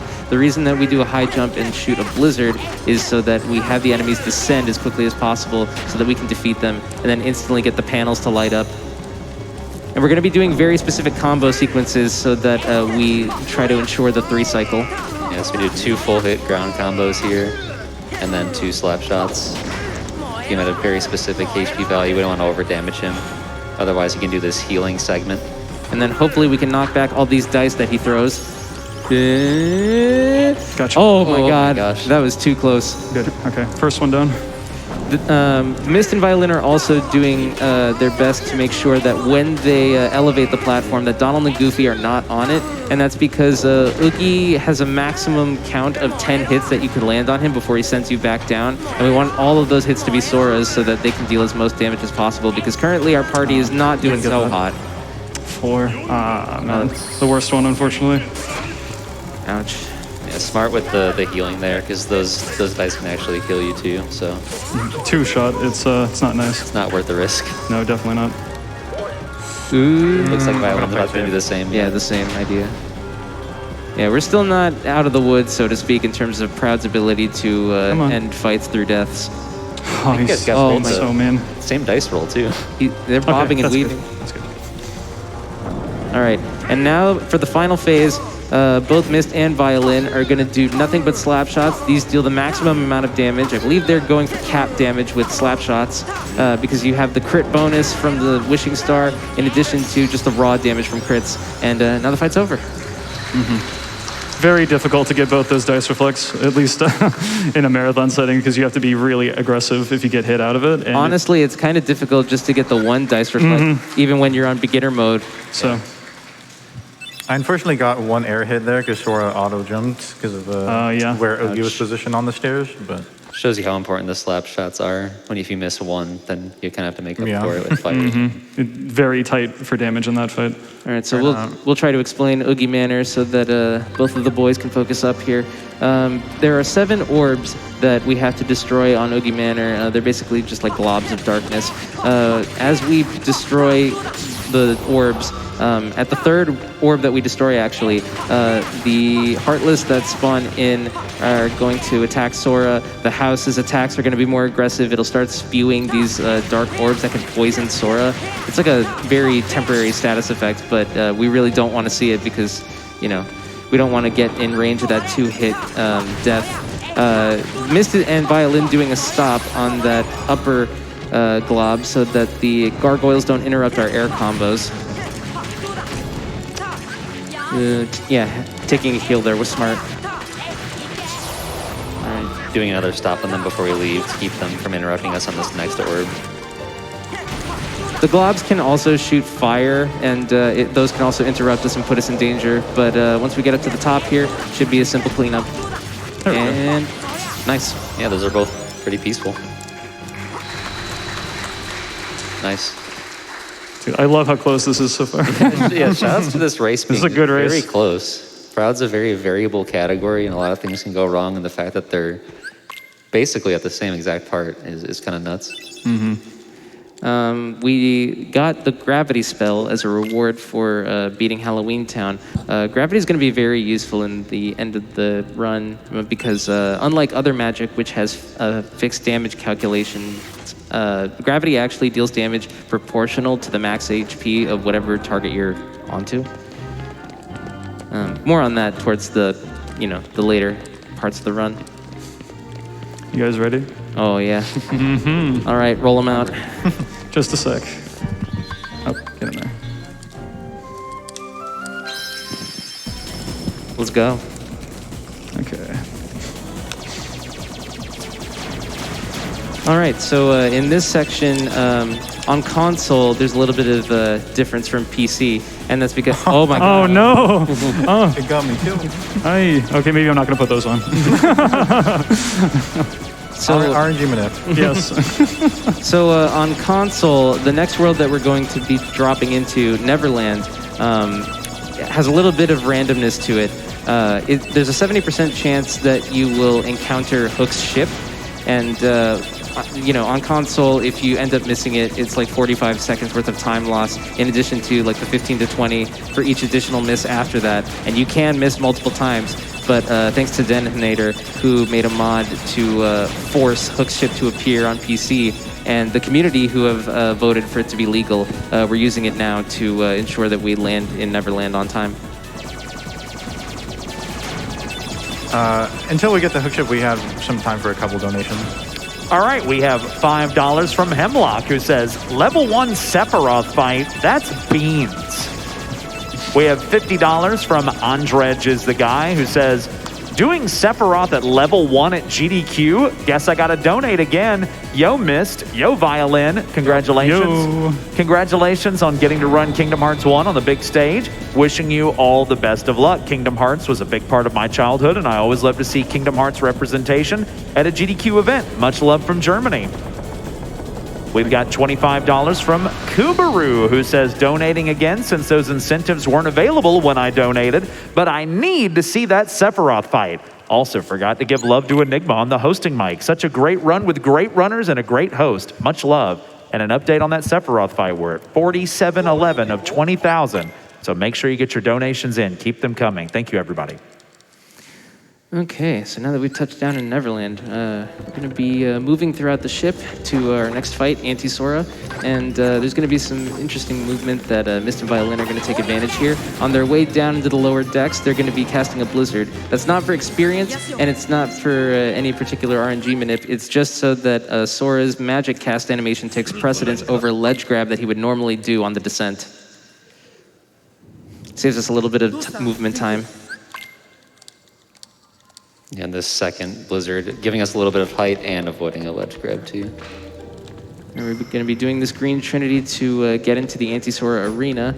And ideally, we see an opening where we can instantly stagger him.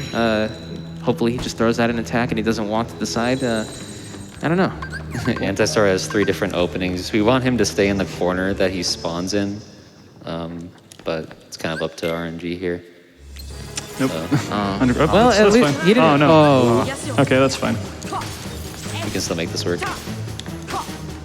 Doing a couple of slap shots here, and then clanking on Sora's finisher. They're doing very specific amounts of combos here. Make sure we get Anti-Sora in certain animations. All right, and now Mist and Violin will both try to get into a 5-hit combo loop with Anti-Sora. Basically, after every 5 hits in this part, Anti-Sora will dissipate, and then you'll have to pick him back up. It's a very tight loop if you can land it, but I believe in both of these guys to do it. My party's being very mean to me. Yeah, basically in this fight, you want your party to die as fast as possible because they get in the way of the loop that you're trying to create. So you can see on Mist's side, both his party members are down, so now you can just keep Anti-Sora in this consistent 5-hit loop. There's a very small window for that first hit, so the timing there is extremely important. And it's especially difficult considering the short reach of the Wishing Star Keyblade. But that was pretty good. Yeah, that was Really good, yeah. Do we get fast fade? Yeah, Excellent. let's go. Okay, cool. Yeah, so if you roll into the door as the fight is fading out, you can actually get a very quick cutscene skip there. It seems kind of random, it's not consistent, but we just kind of hope for it.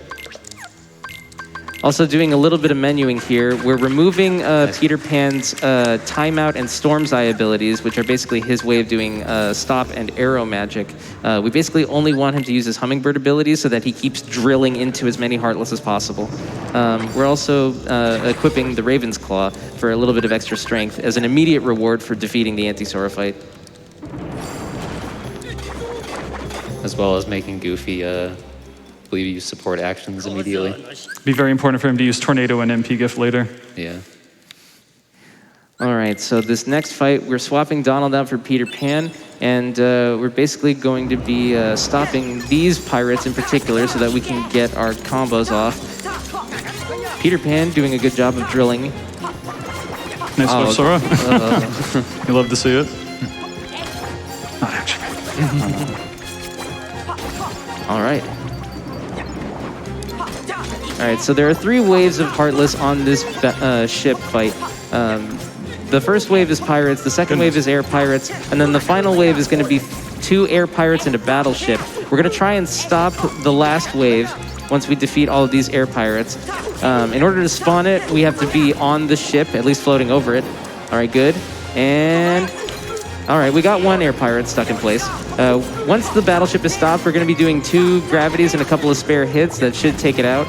And then, all right, we got 1 air pirate left, and time for the hardest fight in crowd mode. Yeah. Goodness gracious. Probably the scariest fight in the run, if not one of the top ones. There's a lot of things going on in this fight. Peace out.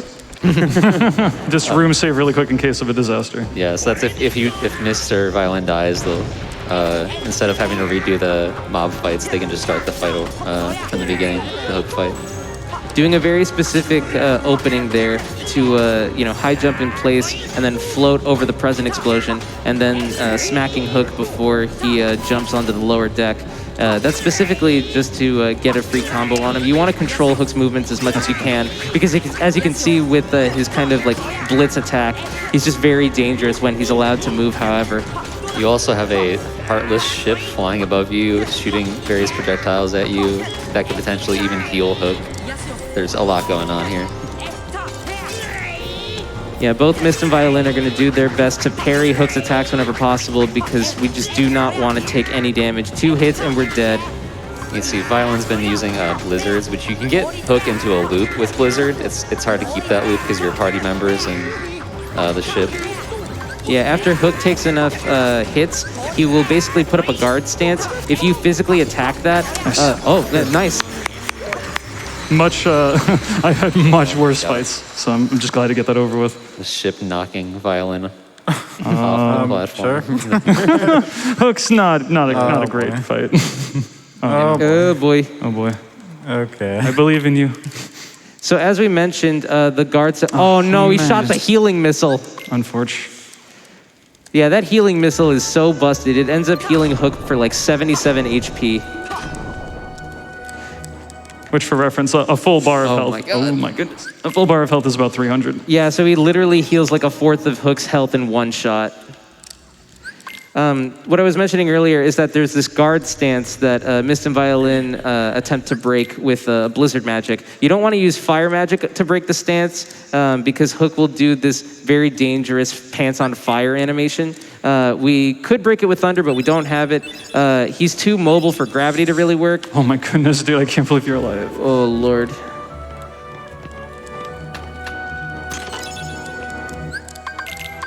Oh, boy. I'm kind of holding my breath here. Yeah, same. Yes, okay, That's that's good, a kill.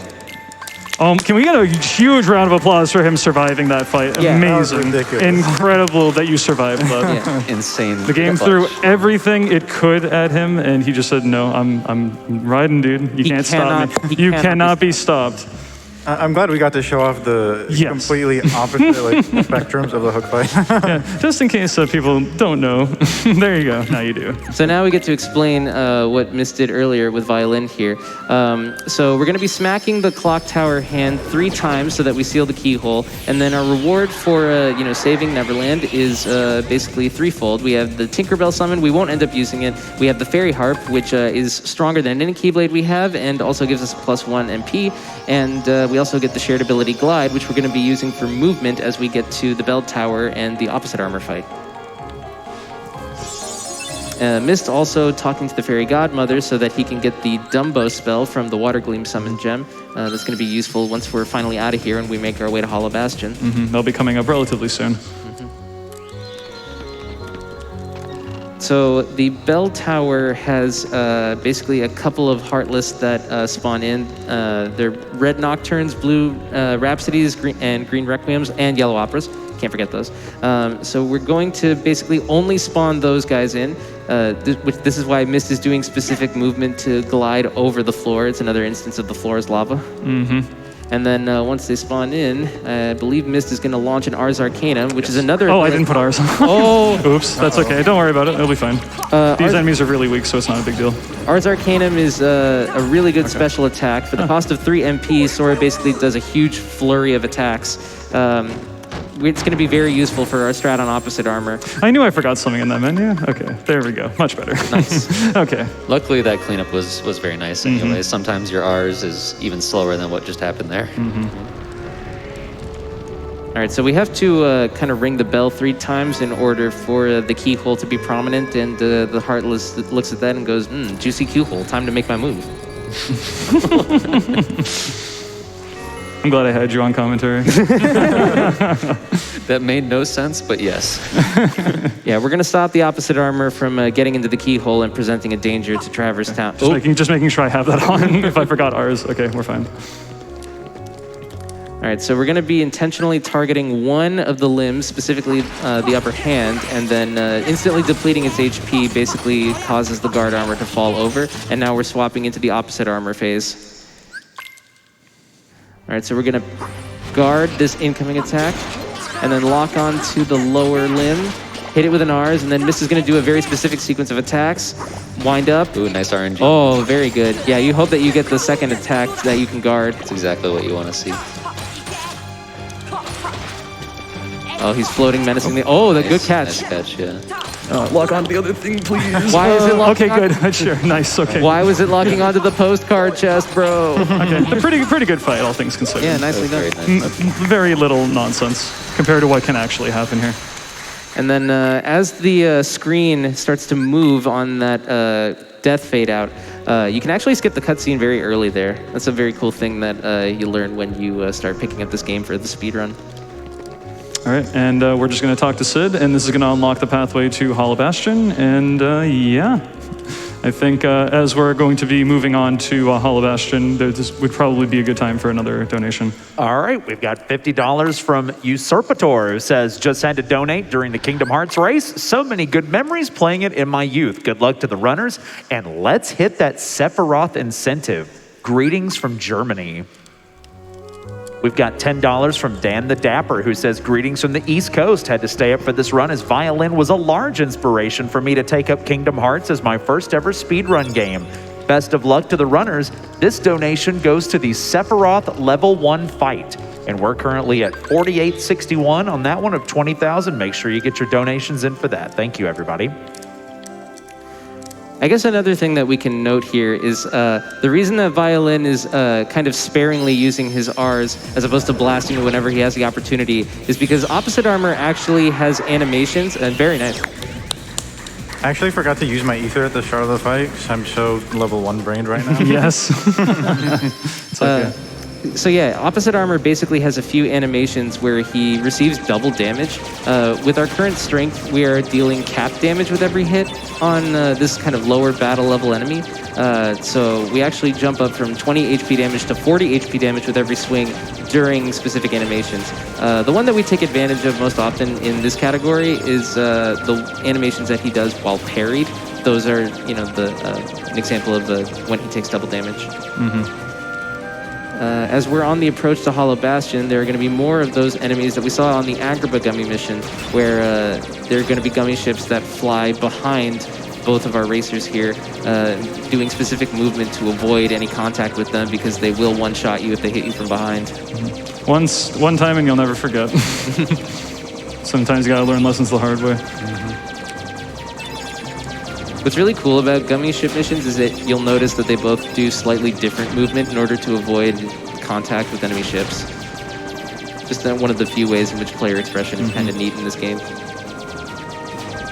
Probably another good time for a few donations. All right, we've got a lot for this coming in. This is very popular. We got $25 from the Risky Penguin, who says, this race has been really close the whole time. It's incredible, simple, and clean. Keep it up, and hopefully we get that level 1 Sephiroth fight. We've got $50 from Conduit, who says, hey, SGDQ, wanted to throw down to see some wild shenanigans occur in one of my favorite games of all time, Kingdom Hearts. Putting this towards the level 1 Sephiroth fight. Can I get some hype? Hype! Oh, yeah. Let's hit it. We've got $50 from Woodborg, who says, love Kingdom Hearts, love GDQ, keep up the great work. Let's get that level 1 Sephiroth fight. Excellent. All right, so now that Mist has touched down in Hollow Bastion, he's going to be moving through the Rising Falls.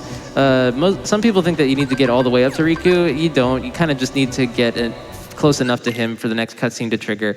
We're going to have our Keyblade stolen away from us by Riku here, and we're going to be left with the wooden sword, so we're going to be dealing no physical damage. Luckily, we have Beast in our party who can deal physical damage, and in addition, all of our magic still works, so we're going to be hitting one enemy that we need in order to progress with magic, and Beast should be able to clean up the rest. Mm-hmm.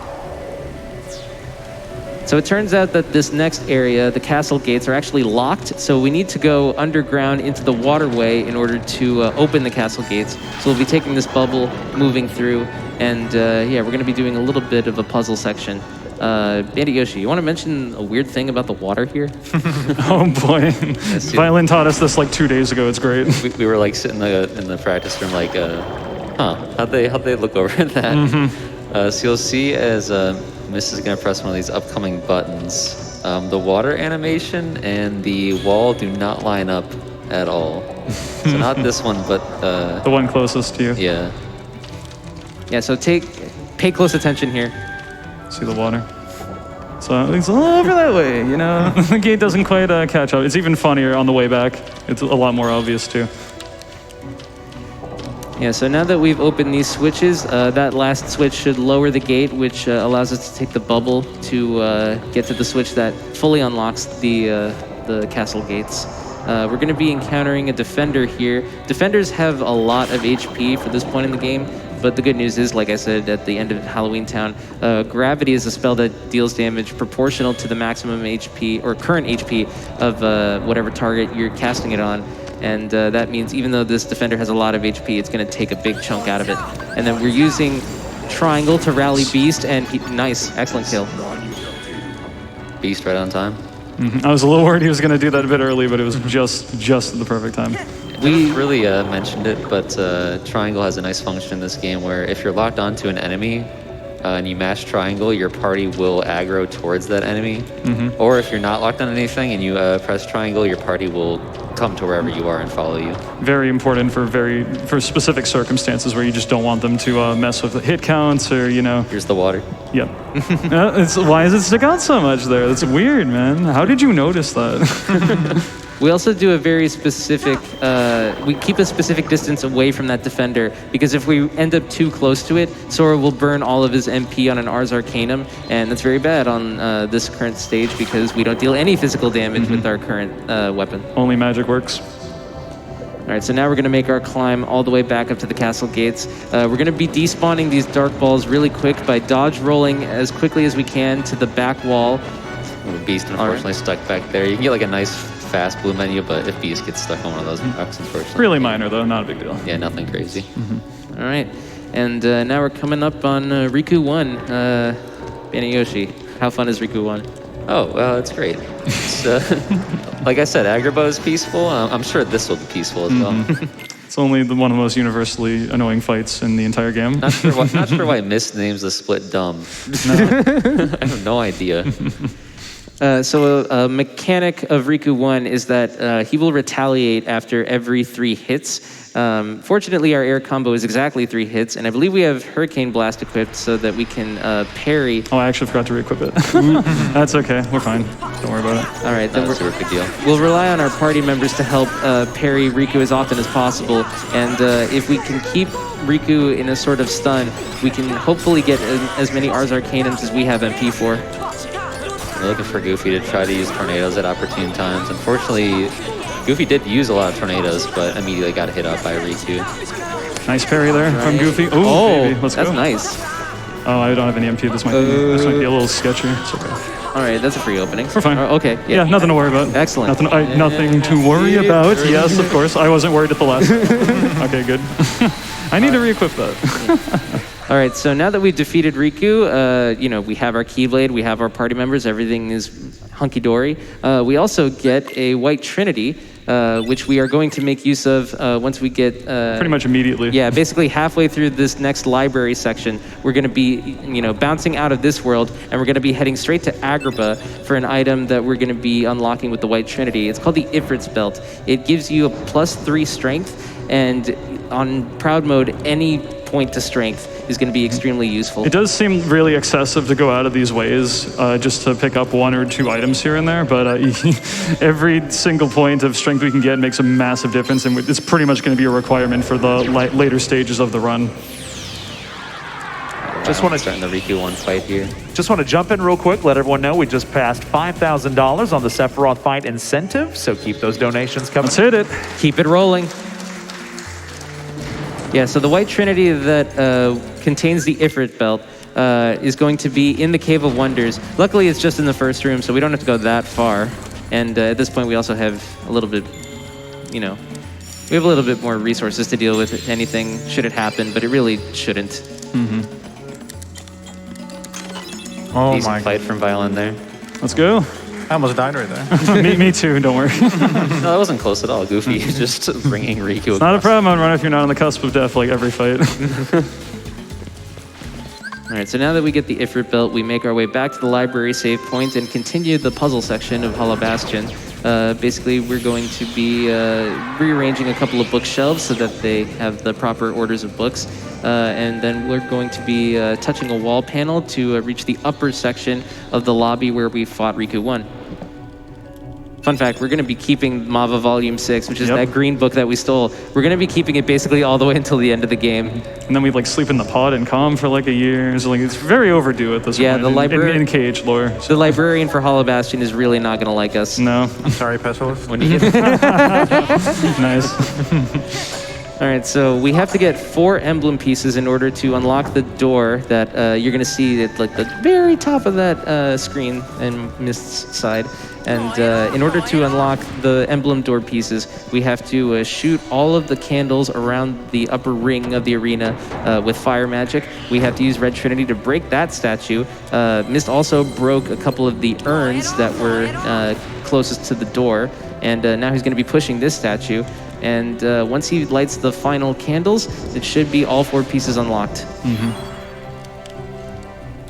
There's actually like a really interesting movement you can do here, but it's basically like TAS only. Or if you can do it, but if you fail it, you lose like 20 seconds and it only saves like 2 or 3 or something crazy small like that. So yeah. All right, so now we're going to be picking up all of the emblem pieces in one fell swoop. Tony Hawk's Pro Skater 4? Yeah. Let's go. It's a very cool movement that you can do when you're on the sliding part of that rail. Let me do a menu really quick. This needs to come off for that, yes. I'm also going to take Beast Ethers really quick and set my items up in a very particular way for the next few parts coming up here. Yeah, we're going to be using a lot of items going into the next 2 fights, which are Maleficent and Dragon Maleficent. And it's critical that Mist and Violin have the items set up in the proper order so that they don't really have to think about what item they use at what time. As well as putting on the Ifrit spell that we just got and giving Beast White Fang. That'll be helpful for the revisit later. All right, and then once we're done skipping this cutscene where Riku is very nervous about the fact that he just lost his first fight. You got up there so fast. Bandit Yoshi, do you want to explain the cool despawn thing that we do in the next, not this room, but the room after? Yeah, so here we're going to see 2 wyverns spawn. There's a couple of different strategies here. This is going to center his camera, aggro his party on those wyverns, and then try to make his way over to this gummy piece that we really want in this Should be chest. fine. It looks good. Nice. We're looking good. for that blue menu, and that Yes. was really nice. That Sometimes- chest contains a Haste 2 gummy, which is a better accelerator than what we currently have on. And getting the blue menu not only helps us with opening that chest quickly, but also allows us to touch this crystal and get to the next area very swiftly. All right, so now we've got a little bit of an auto-scroller segment. There are going to be 3 wizards that appear once this platform stops midway through its trajectory. Do we have Goofy Dub? Sure. I was just trying to make sure I was. There we go. Beautiful. Look at the boy. Okay. I need to get situated for this next back fight. to business. Yes. Okay. Yeah, a quick 1-2, 1-2, 1-2-3 combo allows you to dispatch these wizards. Bad very RNG. quickly. It's okay. Yeah, you'd hope that you don't get a teleport or a DM that the wizards can do. I guess we should explain that. Desperation moves are like uninterruptible attacks that basically prevent you from physically damaging your enemy, and they usually take a long time. The wizards have a particular one where they just cast a bunch of thunderbolts. Very nice. See these wyverns. I guess I'll care about you too for a minute, but not very much. You're more important. Goofy is kind of a really big MVP in Kingdom Hearts 1 for a variety of reasons. Usually. Especially in the end game. You Yes. see here on Unviolent's side a perfect example of a wyvern being somewhere that Dang, you dude. can do nothing about, and That's just mean, dude. can't quite get that blue menu that we're looking for right now. Mist There we go. grabbed a blue trinity, which contained a megalixir and 2 cottages. We're going to be making use of those a little bit later in the run. But right now we're going to be... Here comes Dumbo Skip, if someone would like to explain that. Yeah, Yeah, so, yeah. okay, so This is why we picked it up earlier. all that work we did to get Dumbo is going to come to fruition here. We're going to summon Dumbo. And instead of, usually the game wants you to like go complete this like little puzzle thing. You could even call it a puzzle. But we're just going to skip all that. We're going to summon Dumbo, fly him up as high as he can go, and then dismiss him and then grab that lead. Beautiful. Excellent. And we just skipped several rooms worth of work. All right, and so now we're coming into the Maleficent fight. Oh boy, I'm gonna need some hardcore luck. focus for this. Yes, absolutely. This fight can go badly extremely quick. Another peaceful fight. All right, let's do it. Go time. So we're going to jump up onto Maleficent's platform here, and then we're going to do a very specific string of hits before we launch into an Ars Arcanum. We're going to be launching Ars Arcanum as often as we can, refilling our MP whenever we need it. I'm just going to finish this Rs here, refilling his MP. Yeah, when doing Rs, if you go for extra bashes, you do not want to get the final one. All right, as soon as this Rs finishes, he's going to use an arrow, and then he's going to pop an elixir immediately to refill his MP, fly back on. That was really nice. All right, hopefully those defenders stay at Oh bay. goodness. Okay, this might be. This should be okay. This could be good, this could be good. I think we're That's good. the level up? Yes, let's go. Okay. Whew. That was what you want to see. Very, Yeah. very involved fight. A lot of precise inputs. You got to go very quickly. Yeah, that went off, relatively without any hitch whatsoever. One slight stumble, but we in there. All right, now we're coming up into Dragon Maleficent, and this is going to be a fight that burns pretty much every item we have left. Every item that we have left currently in Sora's menu. We're going to be equipping a few extras. And these 3 bottom abilities. Good. And this fight is extremely focus intensive, just like the last one. So I'll let you guys take it away again. Yeah. Go for it. So Dragon Maleficent can be very aggressive and very vicious. She can move her head around a lot. We're going to immobilize her with stop, and we're going to be keeping up a loop where we basically do a full combo, one hit and stop. Whenever Mist is about to run out of MP, he's going to throw an item to replenish it, and then we're basically just going to keep up the loop as often as we can. Hopefully we should be able to land it. Violin coming up on Maleficent here. Hopefully he gets the same kind of fight that Mist just did. Looking good so far.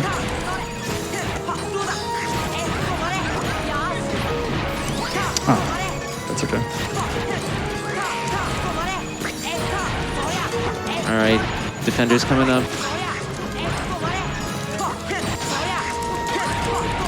All right, arrow, elixir.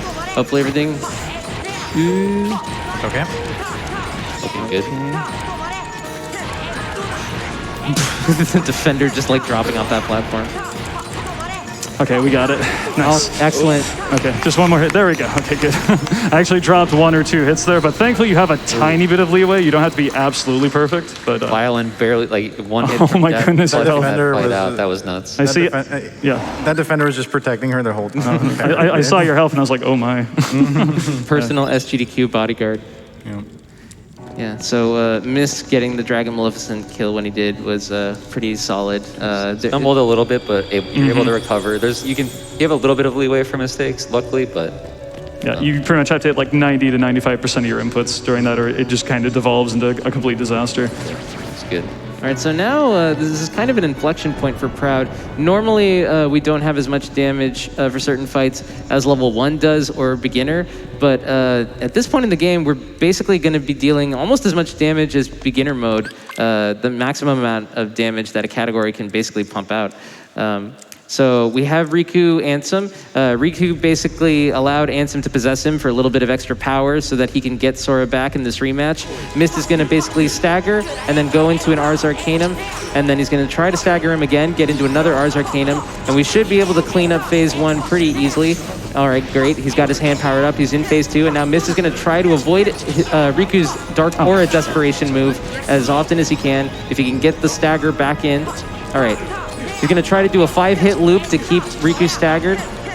The reason that he can do this is because Riku Ansem now retaliates after 4 hits, but if you're quick enough with your air combos, you can sneak in an extra hit before he staggers. There we go. Excellent. little bit of nangling during the second phase there. He got away from me once, but quickly caught him again. So. Very nice Dragon Mail from Violin there. Very good. Excellent. And y'all's Hollow Bastions have been pretty good, RNG notwithstanding. Except for the Wyvern. Yeah, we don't talk about Wyvern. All right, so now that Mist has defeated Riku Ansem, he's going to turn into a little Shadow Heartless, and we're going to be making our way to reunite with Kyrie, Donald, and Goofy. And then once we do, we'll be jettisoned back to Traverse Town, and we'll have to make our way back here to Hollow Bastion, climb up through the entire castle again. But we have a little bit of time for a quick donation. All right, we have $25 from Ark that says the Kingdom Hearts series is super nostalgic for both myself and my partner, so we love seeing them at GDQ. Good luck to the runners, and let's get the Sephiroth incentive met. And an update on that, we're at $5,161 of our $20,000 goal on that one. Let's make sure to get those donations in for that incentive. All right, now hopefully Violin gets as clean a Riku Ansem fight as Mist did just a little bit ago. So 2 hits into ours right here. Another hit here and ours. Putting Riku into this like power up phase of like getting to his upgraded He's not power. powering up here. There he Okay, is. there. So we have to make sure as soon as he hits his green bar is when he can DM. So he's not quite there. And now he is. Okay, so now if we mess up this loop, Riku will do his DM, which loses about like 10, 15 seconds. Yeah, I'm sure that if you've ever The played R's finish. Nice, it paid off. Let's go. Very aggressive, but if you can finish the fight off a few seconds faster if it works. Little inconsistent with the potential desperation move, but I respect it and it paid off. Good for you, man. Yeah, Riku's Dark Aura Desperation move, if you've ever played this game on PS2 and suffered a death to that attack, it's probably just as dangerous here on Proud, and also wastes a fair amount of time, even though it technically goes faster on 60 FPS consoles and PC. All right, so now we're back in Traverse Town. We've been locked out of our usual path to get back to Hollow Bastion. So Sid has basically told us that there's a gummy that allows for an alternate path that we can grab. In order to do that, we're going to be going into the waterway, which, by the way, how are we doing on the Oathkeeper cutscene incentive? It does not look like it will be met. Unfortunate. We still got Sephi, though. Let's pull for Sephi. Yes. Absolutely. Yeah, this is where we would do the Oathkeeper cutscene glitch. And that cutscene is us getting the Navi Gummy for the new Rato. What is going on here? Don't worry about it. This is normal. Yeah, if you enter that cutscene, that's kind of how the glitch starts. But that's but yeah, just a little teaser. You can kind of screw up Sora's little actors there. Now that we're going to be leaving Kyrie behind here. Better get bonkless. I did. Pressure's on, man. Oh boy. You got it. I believe in you. Yes, Let's go. Double bonkless. Okay. Don't ask that much. It's very important that that Donald doesn't hit us in the face with the staff there. Don't ask why, just trust us. Yes. So very important. Another very important thing, Miss returning to Fairy Godmother here. We want Mushu for late game, and you'll see why. I'm not going to explain it now, but it'll be a sight to see. We also got the Oathkeeper Keyblade from Kyrie. She's basically, giving us a good luck charm, hoping us, that we do the best and stay safe on the remainder of the run. The Oathkeeper is basically like Fairy Harp. It gives us a +1 MP. It's just a little bit stronger than Fairy Harp. We're going to be switching off between sort of a MP-focused build and a strength-focused build going into the final area of the game.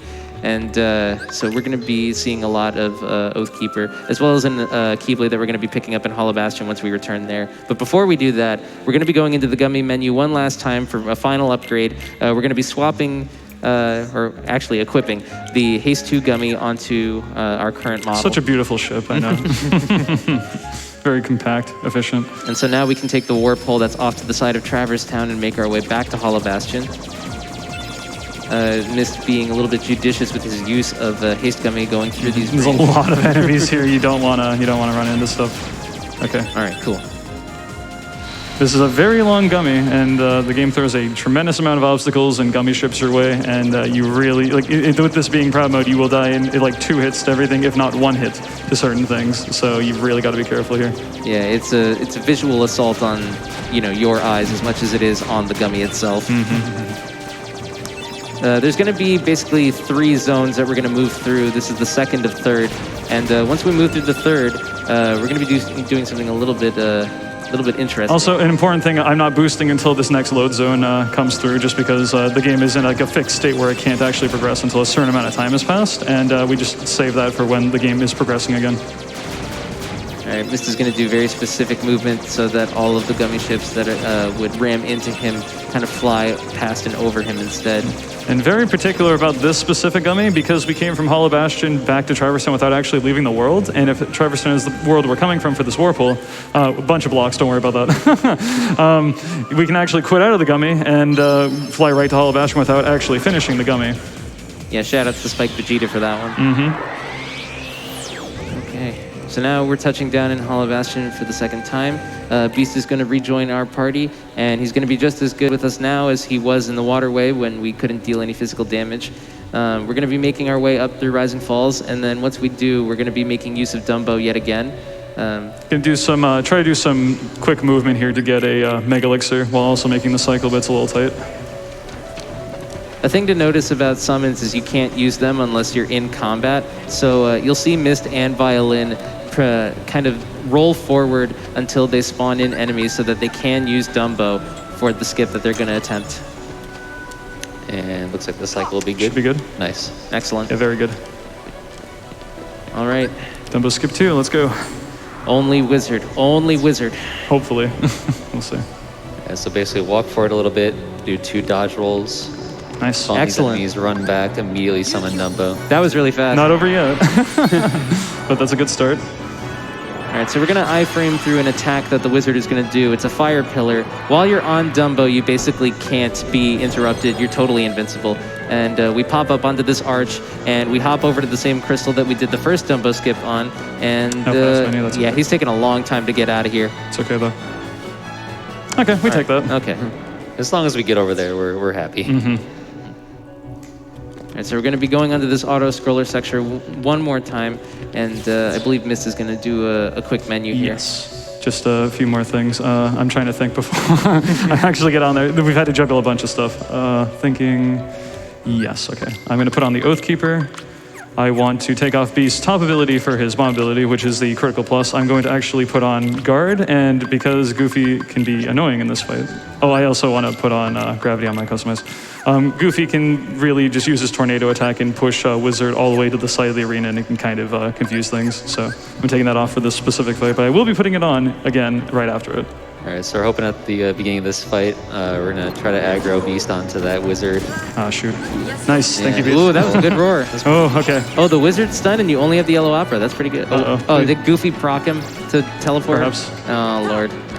Oh, he didn't DM. What a blunder. Let's go. He threw for He content. did. Usually when a wizard is super low on health, they will do a desperation move, which is like where they use their lightning cast nonstop kind of kamikaze. But thankfully we just, you know what, Beast? I'm proud of you. Nice. His nice, dreamy blue eyes. Not as dreamy as yours. Oh, You're so sweet. you flatter me. All right, so on our way up here, we're going to be collecting an item called the Royal Crown. It's basically going to diminish our strength, but it's going to give us +2 to our max MP. The reason is, like I mentioned before, we're going to be swapping between a max MP maximizing build and a strength build. We're going to be needing it for an endgame strat, like basically like almost 10 minutes before the I'm end going to of be the short game. MP. That's okay, though. Just do that. It's okay. We usually have like 1 or 2 extra ethers in case of emergency, and that for that exact reason. Yeah, you want to make sure that you have 3 MP whenever you want to summon Dumbo. That's how much it takes. Mm-hmm. And I was going to be just shy of that, unfortunately, but that's fine. Yeah, you're going to be to collect the Royal Crown, you need to cast a Gravity on a platform. So you want to make sure that you have around 4 MP to be able to use a Gravity and Dumbo Put that here. on. Okay. I said I was going to do that and I forgot, but better late than never. Let's see how Beast does on Violin's end here. He can kill the entire group if he... Yeah, if he lands that crit. Very nice. Oh, man. no. Goofy. Oh, Yeah, whoa, nice. okay. Wait. Oh, wow. Good job, Goofy Goofy. clutch? Oh, Goofy man. soloed We that take one. that. We take that. That is a certified Goofy W. Yes. Very good. All right, so now we're going to, Mist is going to be doing the same Dumbo skip as before. And now when we come back into the Castle Chapel, we're going to be touching the save points so that we replenish HP and MP. Very particular movement for this next part coming up. Yeah, we're going to be collecting the Oblivion Keyblade, which when we're going for our strength build is going to be the Keyblade of choice. It's going to decrease our max MP, but the value it has in strength is just too good. Yeah, shout outs to Majora's for finding this. Yes, I remember having this. Yeah, so we're doing very specific movement here to try and despawn enemies as quickly as possible so that we can get the blue menu, grab this chest, and then let's go. Nice. Just barely. No, that's okay though. Yeah, we still take- Enemies should be spawned. Okay, that's good. Yeah. Missed his shot of Firaga there to, or I guess it's just a Fire. It's not Firaga yet. He shot a Fyra there in order to get the most orange bar that he can so that he can pump out as many Ars Arcanums during this fight as possible. We hope that party members throw MP items and Goofy does MP gifts. We just want Tornadoes. and tornadoes. Yeah. He doesn't have MP gift Yeah, we yet. don't have Oh, MP that's gift right. quite It's yet. okay. Yeah. It's all right. We're like just before the point where he would actually get MP gift. But basically, yeah, we want MP to be restored as often as possible so that we can get Ars Arcanums to down the behemoth as often as we can. Good RNG. Good RNG, yeah. We want him to do this laser attack. It's a little faster than his jump attack. Nice. And then when he stomps and does the Thunder Rain, you have to time your dodge rolls very well in order to make sure that you actually avoid taking damage. I'm not going to go for it. Yeah, it's too risky. Being very aggressive is a death sentence in Proud most of the time. That's fine. Oh, what the heck is this? Oops. Okay. Nice. Silly. A bit of a silly ending there, but that's fine. We take that. Generally, he was pretty kind. All right, so now we get an Omega Arts for defeating Behemoth. It's another strength boosting accessory that we'll make use of. And there's a thing that Bandy Yoshi and I have to mention that now that we've reached this part of the game. What was it? I forgot. You want to join in violin, or should we? Sure. Yeah, help remind me. I'll try. I forget. What was it? Well, you see, there's something very important that we have to disclose about this. It goes something like this. Yeah. Well, right after. Here comes the build-up. You ready? All right. Let's do it, lads. Let's do it. All right. Well, we We cannot skip this cutscene because this cutscene is an unskippable cutscene that we cannot skip because it is unskippable.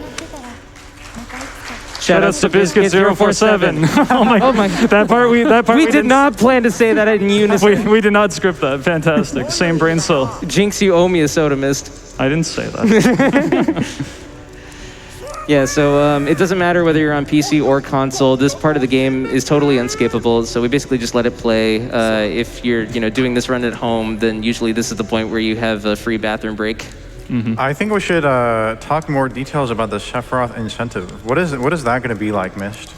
Oh, goodness gracious. Well, we will be at our lowest possible level at level 1, since we unfortunately didn't see the level 1 run this particular GDQ. But we still have a chance to have some level 1 gameplay showcased, and we'll also only have 1 MP to our entire name. Just the most difficult settings possible, effectively, for what's basically the most difficult fight in the entire game. And We're going to be racing it yes, indeed. if we meet the $20,000 incentive. Yes. Which, by the way, how are we doing on that? We're currently at $5,537 out of $20,000. We got to pick up the pace. So we got a little bit to go, but we can still do it. We can absolutely do it. I believe in the Let's community. go. All right, so now the Princesses of Heart are going to give us our final upgrade to magic. It bumps our fire spell up from tier 2 to tier 3. We now have Firaga. And Mist is going to be equipping the Oathkeeper in place of the Oblivion. And Ray of Light on Goofy, and I'm going to take Goofy Tornado off for his bottom 3 abilities, also giving Goofy MP gift, which is going to be a very vital ability specifically for this last ending part here. yeah, and now we're slotting into our final gummy mission. Hopefully, we don't die, but I don't think we will because Mr. Violin had practiced this enough. Again, the loading instance here, we want to wait until this goes away so we can boost again, like so. So there are going to be a couple of white gummy ships that appear. They're called Omega ships, and they're called Omega ships because they're huge. If you touch them, it is the end. But Mrs. and Violin, when he gets there, they're going to be, drawing enemy attention to specific corners of the screen so that they don't corral into the tunnel that we end up having to go through. Yeah, so carefully sliding over to that part of the screen. This manipulates all of them to that side of the screen, and then slide in this little spot right here, and we should be good. Nice. All Yeah, right, there's good. usually always that one stationary Omega ship at the end of the tunnel.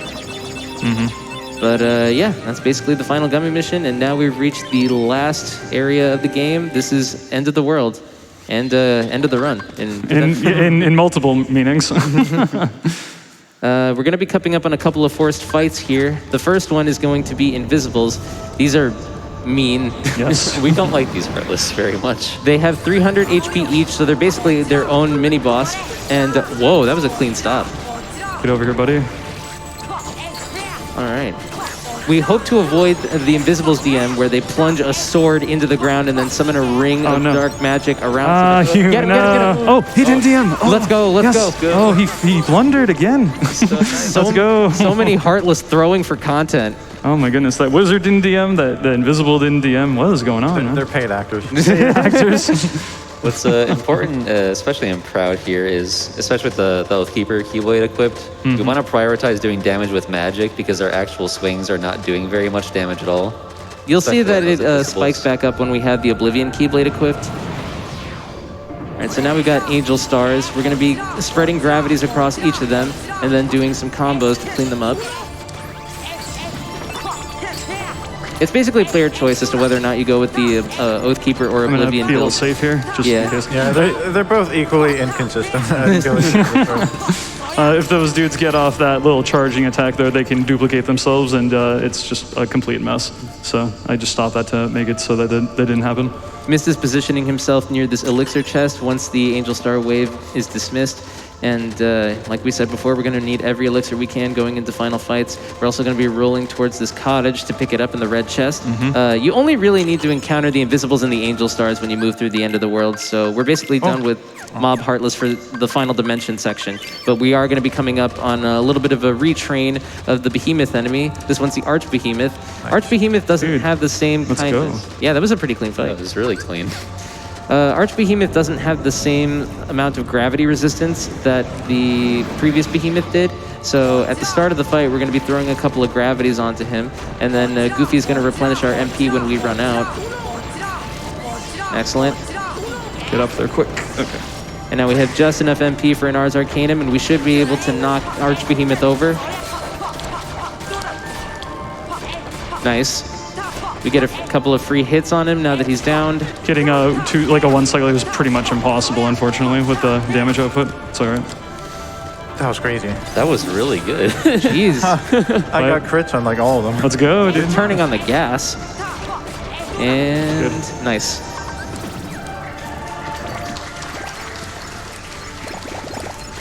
And picking up all the money so our party doesn't, so that we can, get the faster load coming into this next zone. Oh boy, and fun stuff is happening soon. Yeah. I believe now is, or right before the next section is when we switch over to our MP build. Yes.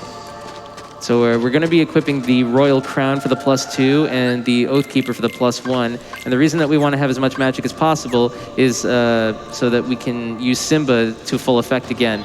We didn't mention this at the time, but we received a cheer ability from defeating Parasite Cage 1. That went on to Goofy, and then we received another one from defeating Maleficent, and that one went on to Donald. Cheer is an ability that basically extends the length of time a summon can come out. It basically functions as if it were an additional MP bar, and when you build up the summon gauge enough for Simba, you're able to get 5 ticks off of his roar, and that allows you to basically one-shot an entire wave of Heartless.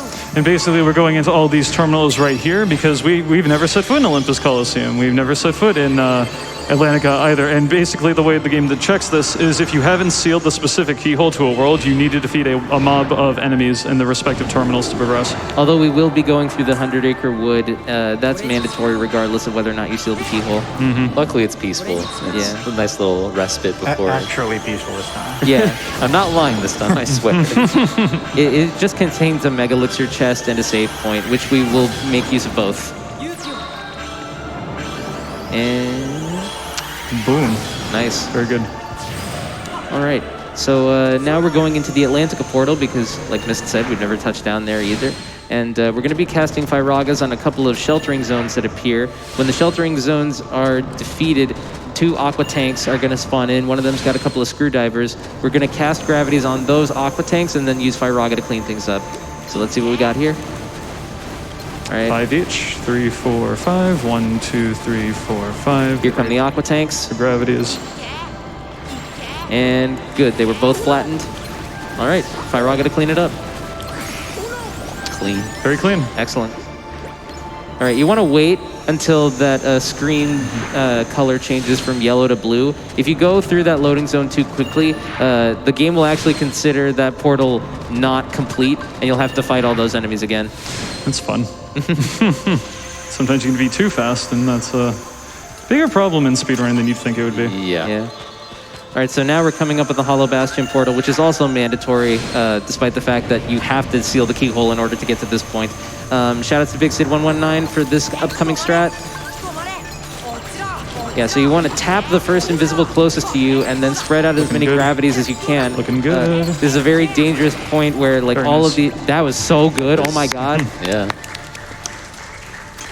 Yeah, because you're in such a narrow hallway and all the invisibles hit for such hard damage, you basically want to immobilize them as often as you can because it's just extremely dangerous. And that was clean. Oh, very important. Before we move on, need to put on EXP 0. And if people could explain why that's very important now. Ooh, We're minimalists and we don't want XP for the rest of the run. Yeah, that's a big thing. All right, so EXP 0 is an ability that you get automatically at the beginning of Proud mode. Obviously, for normal Proud any percent, we don't equip it until this point in the run. And the reason that we do it is because we want to get as much level up as possible so that we can start dealing capped damage on enemies in final fights. But we do throw it on here because now that we've gotten as much strength as we're going to need, we can now use the damage storage property. Watch that health bar really quick. Yeah. It's a fun little tactic here. Yeah, if y'all have never seen Mushu clean up this boss fight in particular, yeah, it's really satisfying. There you go. Yeah, so basically we go into that fight, do a 3-hit combo. There's this weird attribute with EXP 0 where if you end on a finisher and then use magic, your magic has finisher damage. And so each fireball coming out of Mushu does finisher damage. Yeah. In particular, you want to make sure that you do a base combo finisher. If you're in the air and you throw out a Hurricane Blast, it won't engage. It has to be, a combo finisher, just your default one. Yeah, luckily in that fight it doesn't matter because we're flying. But Yeah. It also works on the ground, by the way. There are only a handful of things that disengage it, but we'll touch on those as we progress. All right, so now we're going through the Linked Worlds mob battle. There's going to be several waves of Heartless that appear, but the first one is an Archbehemoth. This is the last time we'll see this enemy, so hopefully we take it out fast. Goofy with the MP gift there, real clutch. All right, and then should be downed right here. Excellent. we want to finish him off before he gets back up, gets invincible again. And What's then, really important here is we want to get to the other end of the room, and we want to get this very tight window of a blue menu so we can put our MP build back on for the rest of the remaining rounds. Yeah, if you run into that emblem, you get a longer chance for it, so very important you make it over there in time. Yeah, throwing a cottage there to refill HP and MP for the entire party because we want to make sure that we take care of ourselves through the Invisibles wave in particular. We're going to be shooting these dark balls with Firagas. Each one only takes 2 Firagas to defeat.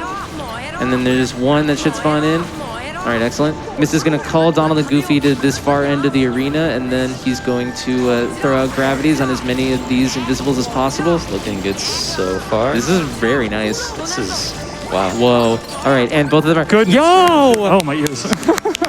But there you go. Very nice. That was, yeah. That was ideal. That was pretty ideal, yeah. I think ideal might be an understatement. So now that we have 9 MP and our party members have 1 cheer each, we should be able to take out the remaining waves with just Simba. Here come the Angel Stars, and bye, Angel Stars. Bye.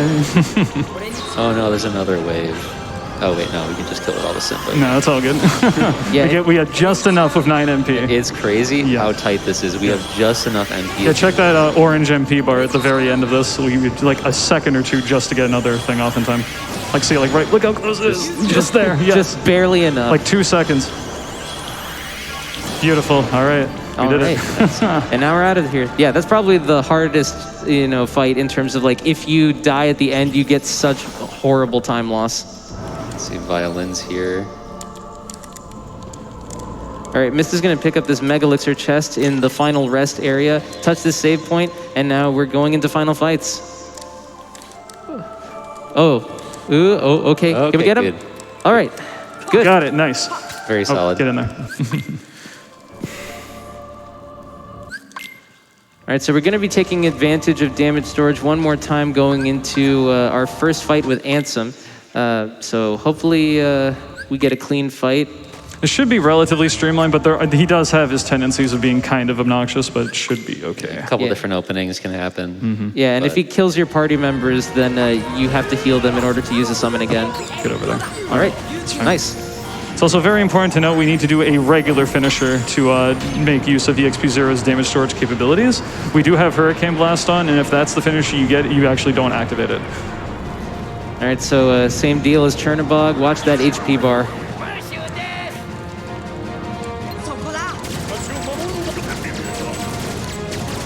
A little bit of tricky movement to make sure that he gets hit. We're staying below the disc so that we can just keep up the stream. Good. Nice. And then shooting Fyragas here so that we can get a little bit more orange meter going into final fights here. We are now going to be using our strength build and making the most of, And give Goofy Ray of Light for MP. Pop this, and we're just going to put on our remaining elixirs and mega elixirs for final fights. All those items we spent time stockpiling are coming to fruition now. Yep. And surprisingly, we're going to be using like half of them in just the next couple of fights. The first fight. Yeah, so using R's, because the first 7 hits of R's have iframes, using that to avoid taking damage on the shockwave when Darkseid 3 punches his hand into the ground. Which, by the way, we found this guy again, and now he did. And here comes one of the most intricate fights of the entire run. Yeah, Mist wants to make sure that he has at least 3 MP for an Ars Arcanum, and he's going to want to time it specifically around when Ansem has half health in this fight. We're going to try and skip the DM. Yes, basically here we're looping Ansem through, just avoiding his attacks, staggering him, hitting him from behind. And what we're looking for is for that yellow bar to fully show up, and then we're going to have to try to DM skip. All right, it should be right after this. So 3 staggers, R's at a particular time. Excellent. All right, that's Perfect. 1 DM skip. Nice guard. Yeah, guarding through that charge attack. So he won't try to DM here, but he will try to DM next time and retaliates. Okay, gotcha. All right, so we got to see if we can get the stagger again. Go for it. Get him, dude. Yes, let's go, DMless. Okay, good. Getting DMs there loses you about like 15, 20 seconds, so it's very important that we skip those. Very particular strat for Ansem 3, because this is proud mode and we would die horribly if we try to brute force it.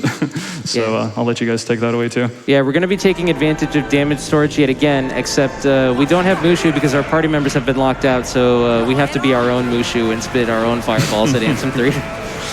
We're going to be replenishing our MP with elixirs whenever possible. We're going to only use a set amount because we want to make sure that we have, MP restoring items for later fights. Dodging a couple of lasers there. Also want to make sure we do not over-damage Ansem 3 here, otherwise he'll go into a phase early. Perfect. Yeah, around halfway through his orange bar is where the HP barrier for his DM pops out. His DM is basically a long string of uninterruptible lasers. We do not want to see it if we can help it.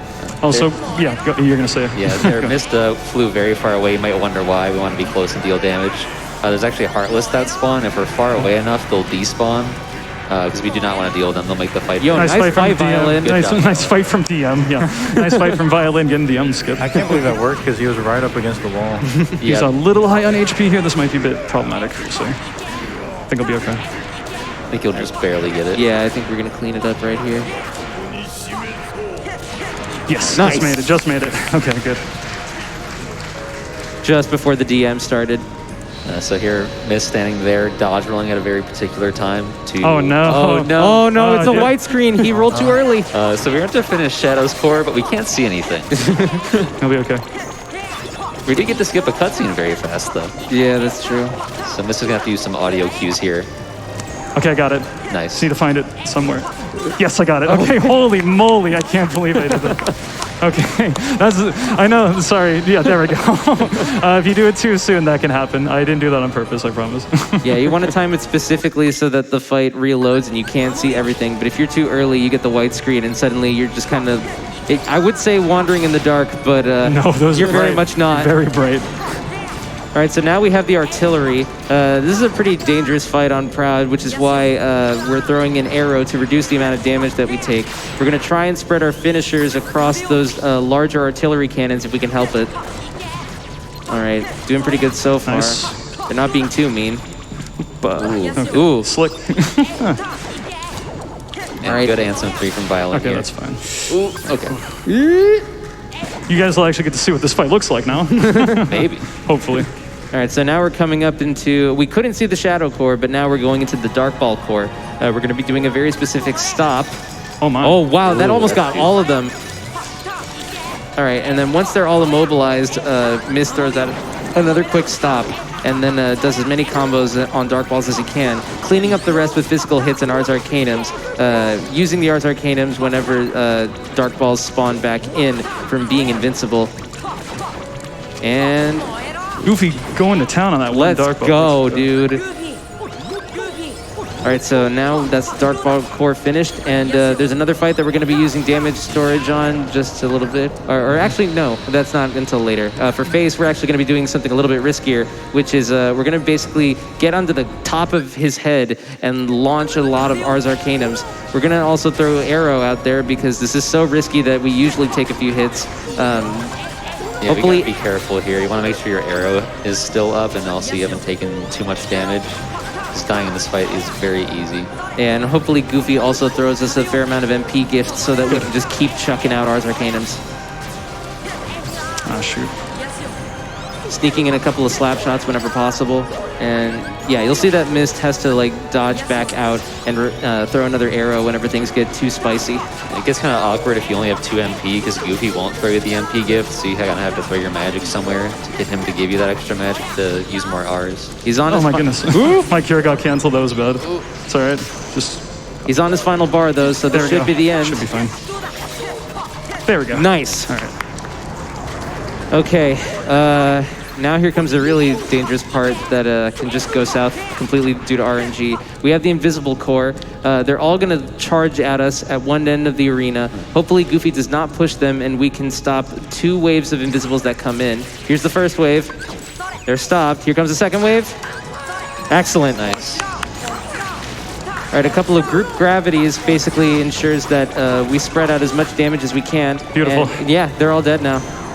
All right, we want to make sure that we have 3 MP going into this next fight at least, so that we can, you know, chuck a few gravities and defeat the main core pretty quickly. We also want to have enough magic for the last fight too. Yeah, time will be coming up pretty soon. All Big right, gravities, there's the gravities. some hits. All right, and Mist is going to keep attacking even though the main core is already defeated because he wants 3 MP. Oh, no, Oh, dude. man. Sorry, man. All right, so now we're going to go for a relatively new strat, which is an Ansem 4 DM skip. So Mist is going to corral Donald and Goofy to Ansem 4 by rallying them, and then he's going to do specific up and down bob and weaves. Now he's going to super glide over to Ansem 4, get a damage storage combo, land summon Mushu. Excellent. All right, Alrighty, time will be coming up very shortly. All right, so we're gonna summon Mushu, and basically we save about 15 seconds by launching all the fireballs from Mushu's Spitfire as we can before a huge DM Dark Orb would suck us up. All right, here we go. When that HP bar hits 0, it is time, so get ready. And that is Time!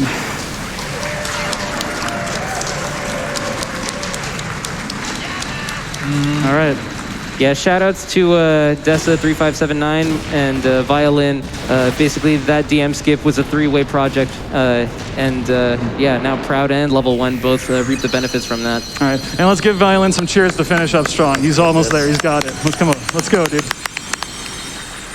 Almost done with face. We got this. All right. All right. Good. Hopefully you get the same kind of look on Invisible Core Vio. Hopefully. Hopefully. No, you will. It's peaceful. I didn't think that'd be the running gag for this run. Yes, chef. Yes, chef. Yes, chef. All right, here we go. Good. Solid. Second. And good. Unless- Okay. We cooking? That was a little bit too scary because there was one. Oh, there's one invisible. Is it okay? Oh, it's okay. That's fine. Yes. Who needs it? We got easy every time. Come on now. Nothing to worry about. Yeah, the reason that fight can be very dangerous is, they deal a lot of damage. And if we die to that fight in particular, the Invisibles spawn in way closer to Sora, and it's like even harder to stay alive if you end up having to retry that fight. And a very cool thing, Violin is actually going to demonstrate a secondary way we can do the final boss momentarily here, right after this fight. Yeah, he actually, we were in a VC working out if we could make the DM skip better, and he and I both came up with wildly different strats. And his is actually faster by a little bit. It is. Let's watch the swag. All right. Let's see if we get it. All right, he's gonna do the same thing where he corrals Donald the Goofy over. He's gonna dodge these lasers, land on this platform, jump, get the damage storage combo, land, and Beautiful. Mushu. Not over yet. Yep. He's got to dodge the remaining lasers, but he's pretty much got this. Yeah, he's got one round of lasers to dodge. He basically just has to jump over it, and then, same idea. Once that HP gets to 0, that's time in the round. All right, and final time is coming up in just a moment. Hopefully. All right, yes, good. there. No, okay, time is coming up in just a moment. Here we go. Okay. Yes, he's got it. All right. HP bar is ticking down, and that that is time. Go, dude. Proud of you. No pun intended. Of course. All right, so yeah, that's Kingdom Hearts Final Mix on Proud. Fantastic. That was excellent. How are we looking on the Sephiroth incentive? Unfortunately, it does not look like it will be met. That's too bad, man. It's okay. Well, thanks to everyone who donated anyway. Yes, Absolutely. Thank you. A lot of homies come out in the donos and all that stuff. We love all you guys. Love all the peeps there showing up for the Yeah, run. shout outs over to the on audience. couch back here and the audience back here. We love you all very much. Anything you guys want to say? I just want to thank my personal community, the Shade Brigade, for getting me here. I want to thank the entire Kingdom Hearts speedrunning community for, being so awesome and labbing out strats, coming up with different things. It's been really awesome to see all these categories evolve over time. And if you want to learn these games, you should join our Discord, which you can find on speedrun.com/KHFM. And if you want to watch more of me, I stream on twitch.tv/violin. I do a lot of Kingdom Hearts stuff there. I'd like to thank my personal stream community as well, the Mist Continent. Final Fantasy IX reference, you should play that. Thank you all again very much for allowing me to be here, similar to Violin and his amazing community. Very wonderful people. Just across the board. I stream as well. You wouldn't believe that.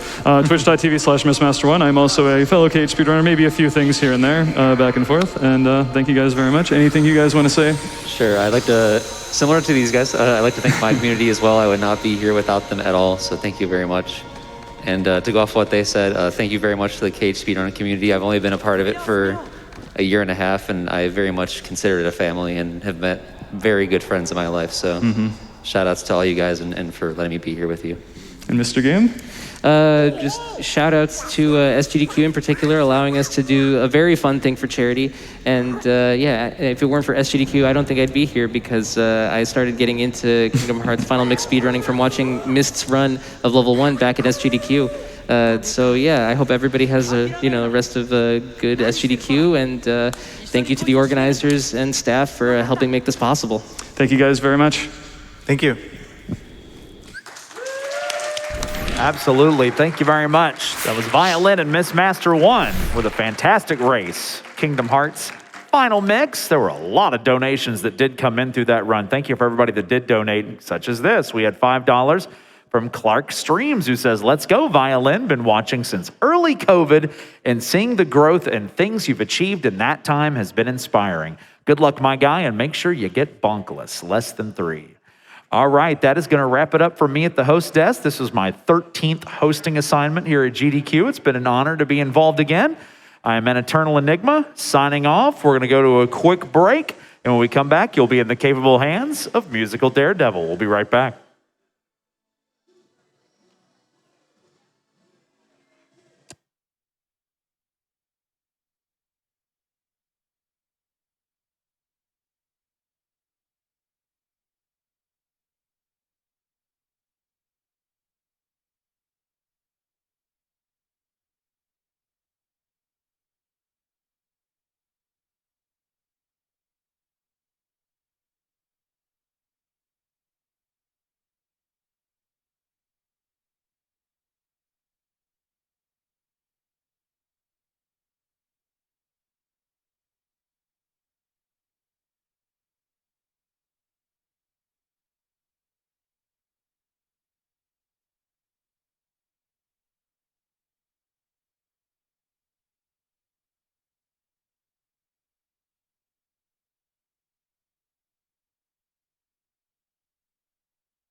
Good morning, Summer Games Done Quick 2023.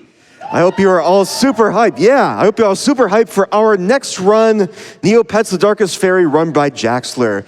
We are currently in the middle of setup, but I would like to mention that we do actually have an incentive coming up for 2 runs from now, and that is the Blimp Goal Showcase. That is a $2,000 incentive. We have $80 raised for that. So if you would like to see that incentive get met and see Big Law complete the Blimp mission, get your donations in for that, and remember to apply that incentive to your donation on that donation page.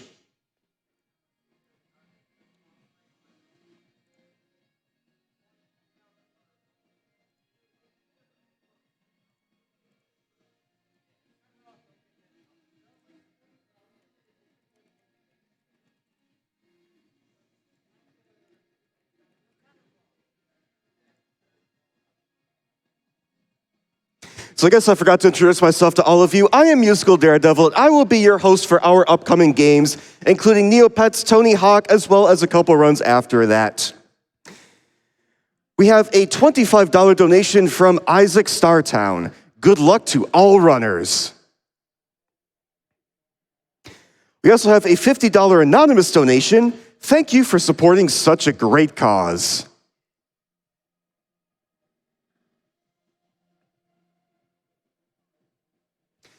We have $50 from Vector B7. Oh no! I overslept and missed a whole week of SGDQ. Quick, must donate, must watch, must cancel everything this weekend. Thanks, GDQ, for existing. We have $75 from Garden Hermit. Thanks, everyone, for this wonderful event. P.S. Chat is cute.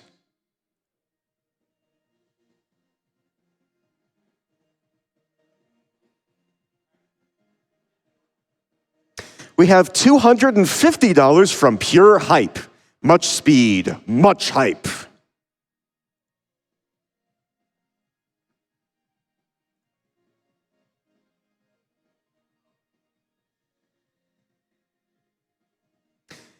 We have $50 from Drider.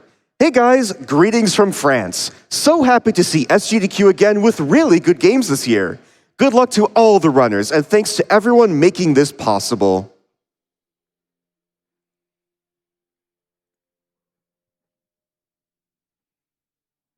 We have a $1,000 donation from QuickJab. No comment, but thank you so much for that donation.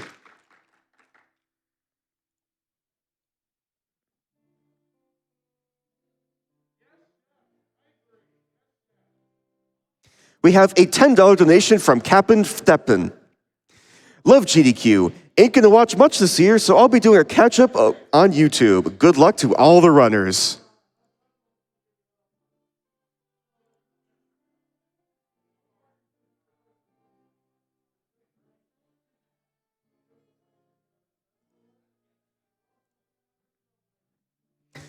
We have $125 from Dupe. Happy GDQ, trans rights.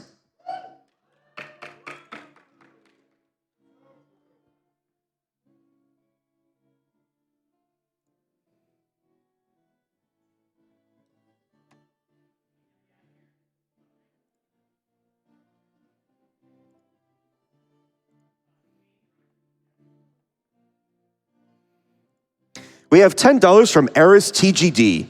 Okay, I gotta donate for that interview/prize segment. Jaxler and Fu are a dream team on the couch. And we do have a wonderful array of prizes available right now. We happen to have a couple Guitar Hero pins. We've got a Celeste Flying Strawberry pillow, as well as plenty of other things that are open right now. And if you go to gamesdonequick.com/donate, you can be automatically entered to win any prize that happens to be available right now. We also happen to have our grand prizes for the event. We have our Fire Emblem Edelgard axe, which if you donate $250 over the course of the event, you are entered to win, as well as our Heroic Replicas, Goat Simulator Trophy, and Replica Bundle. You can also see some images of those prizes periodically popping up on our layouts. Shout out to Support Class for our amazing layouts this year.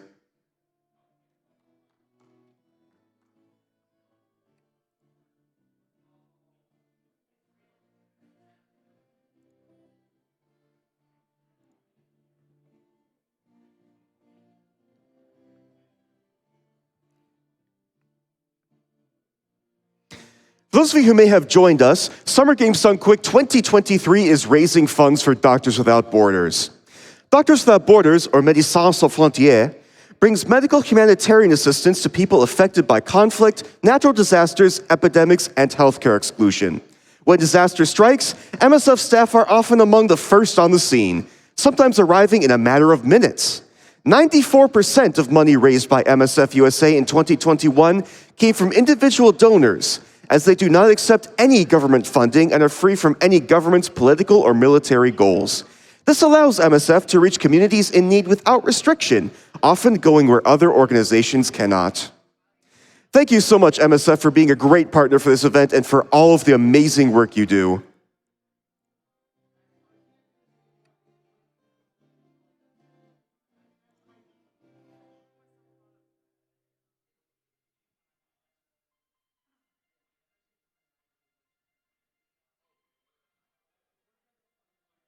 We have $50 from Some Guy XG3.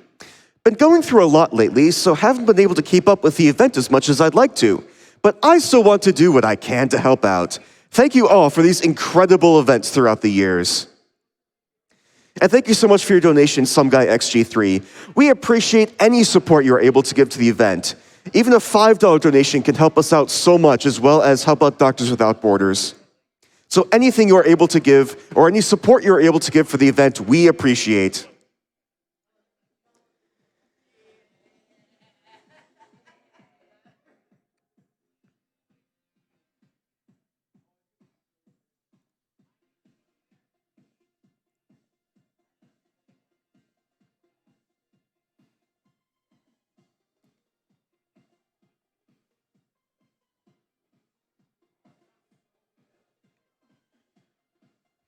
We have $5 from Comrade Cupcake.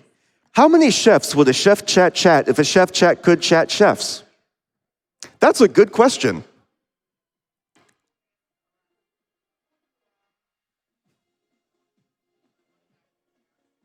We have $20 from Barry Canary. Can I get a hype from all the chefs in the audience? We got lots of chefs in the audience. Awesome. And I have just gotten word that we are done with setup, so let's hand it over to Jaxler with Neopets, the Darkest Fairy.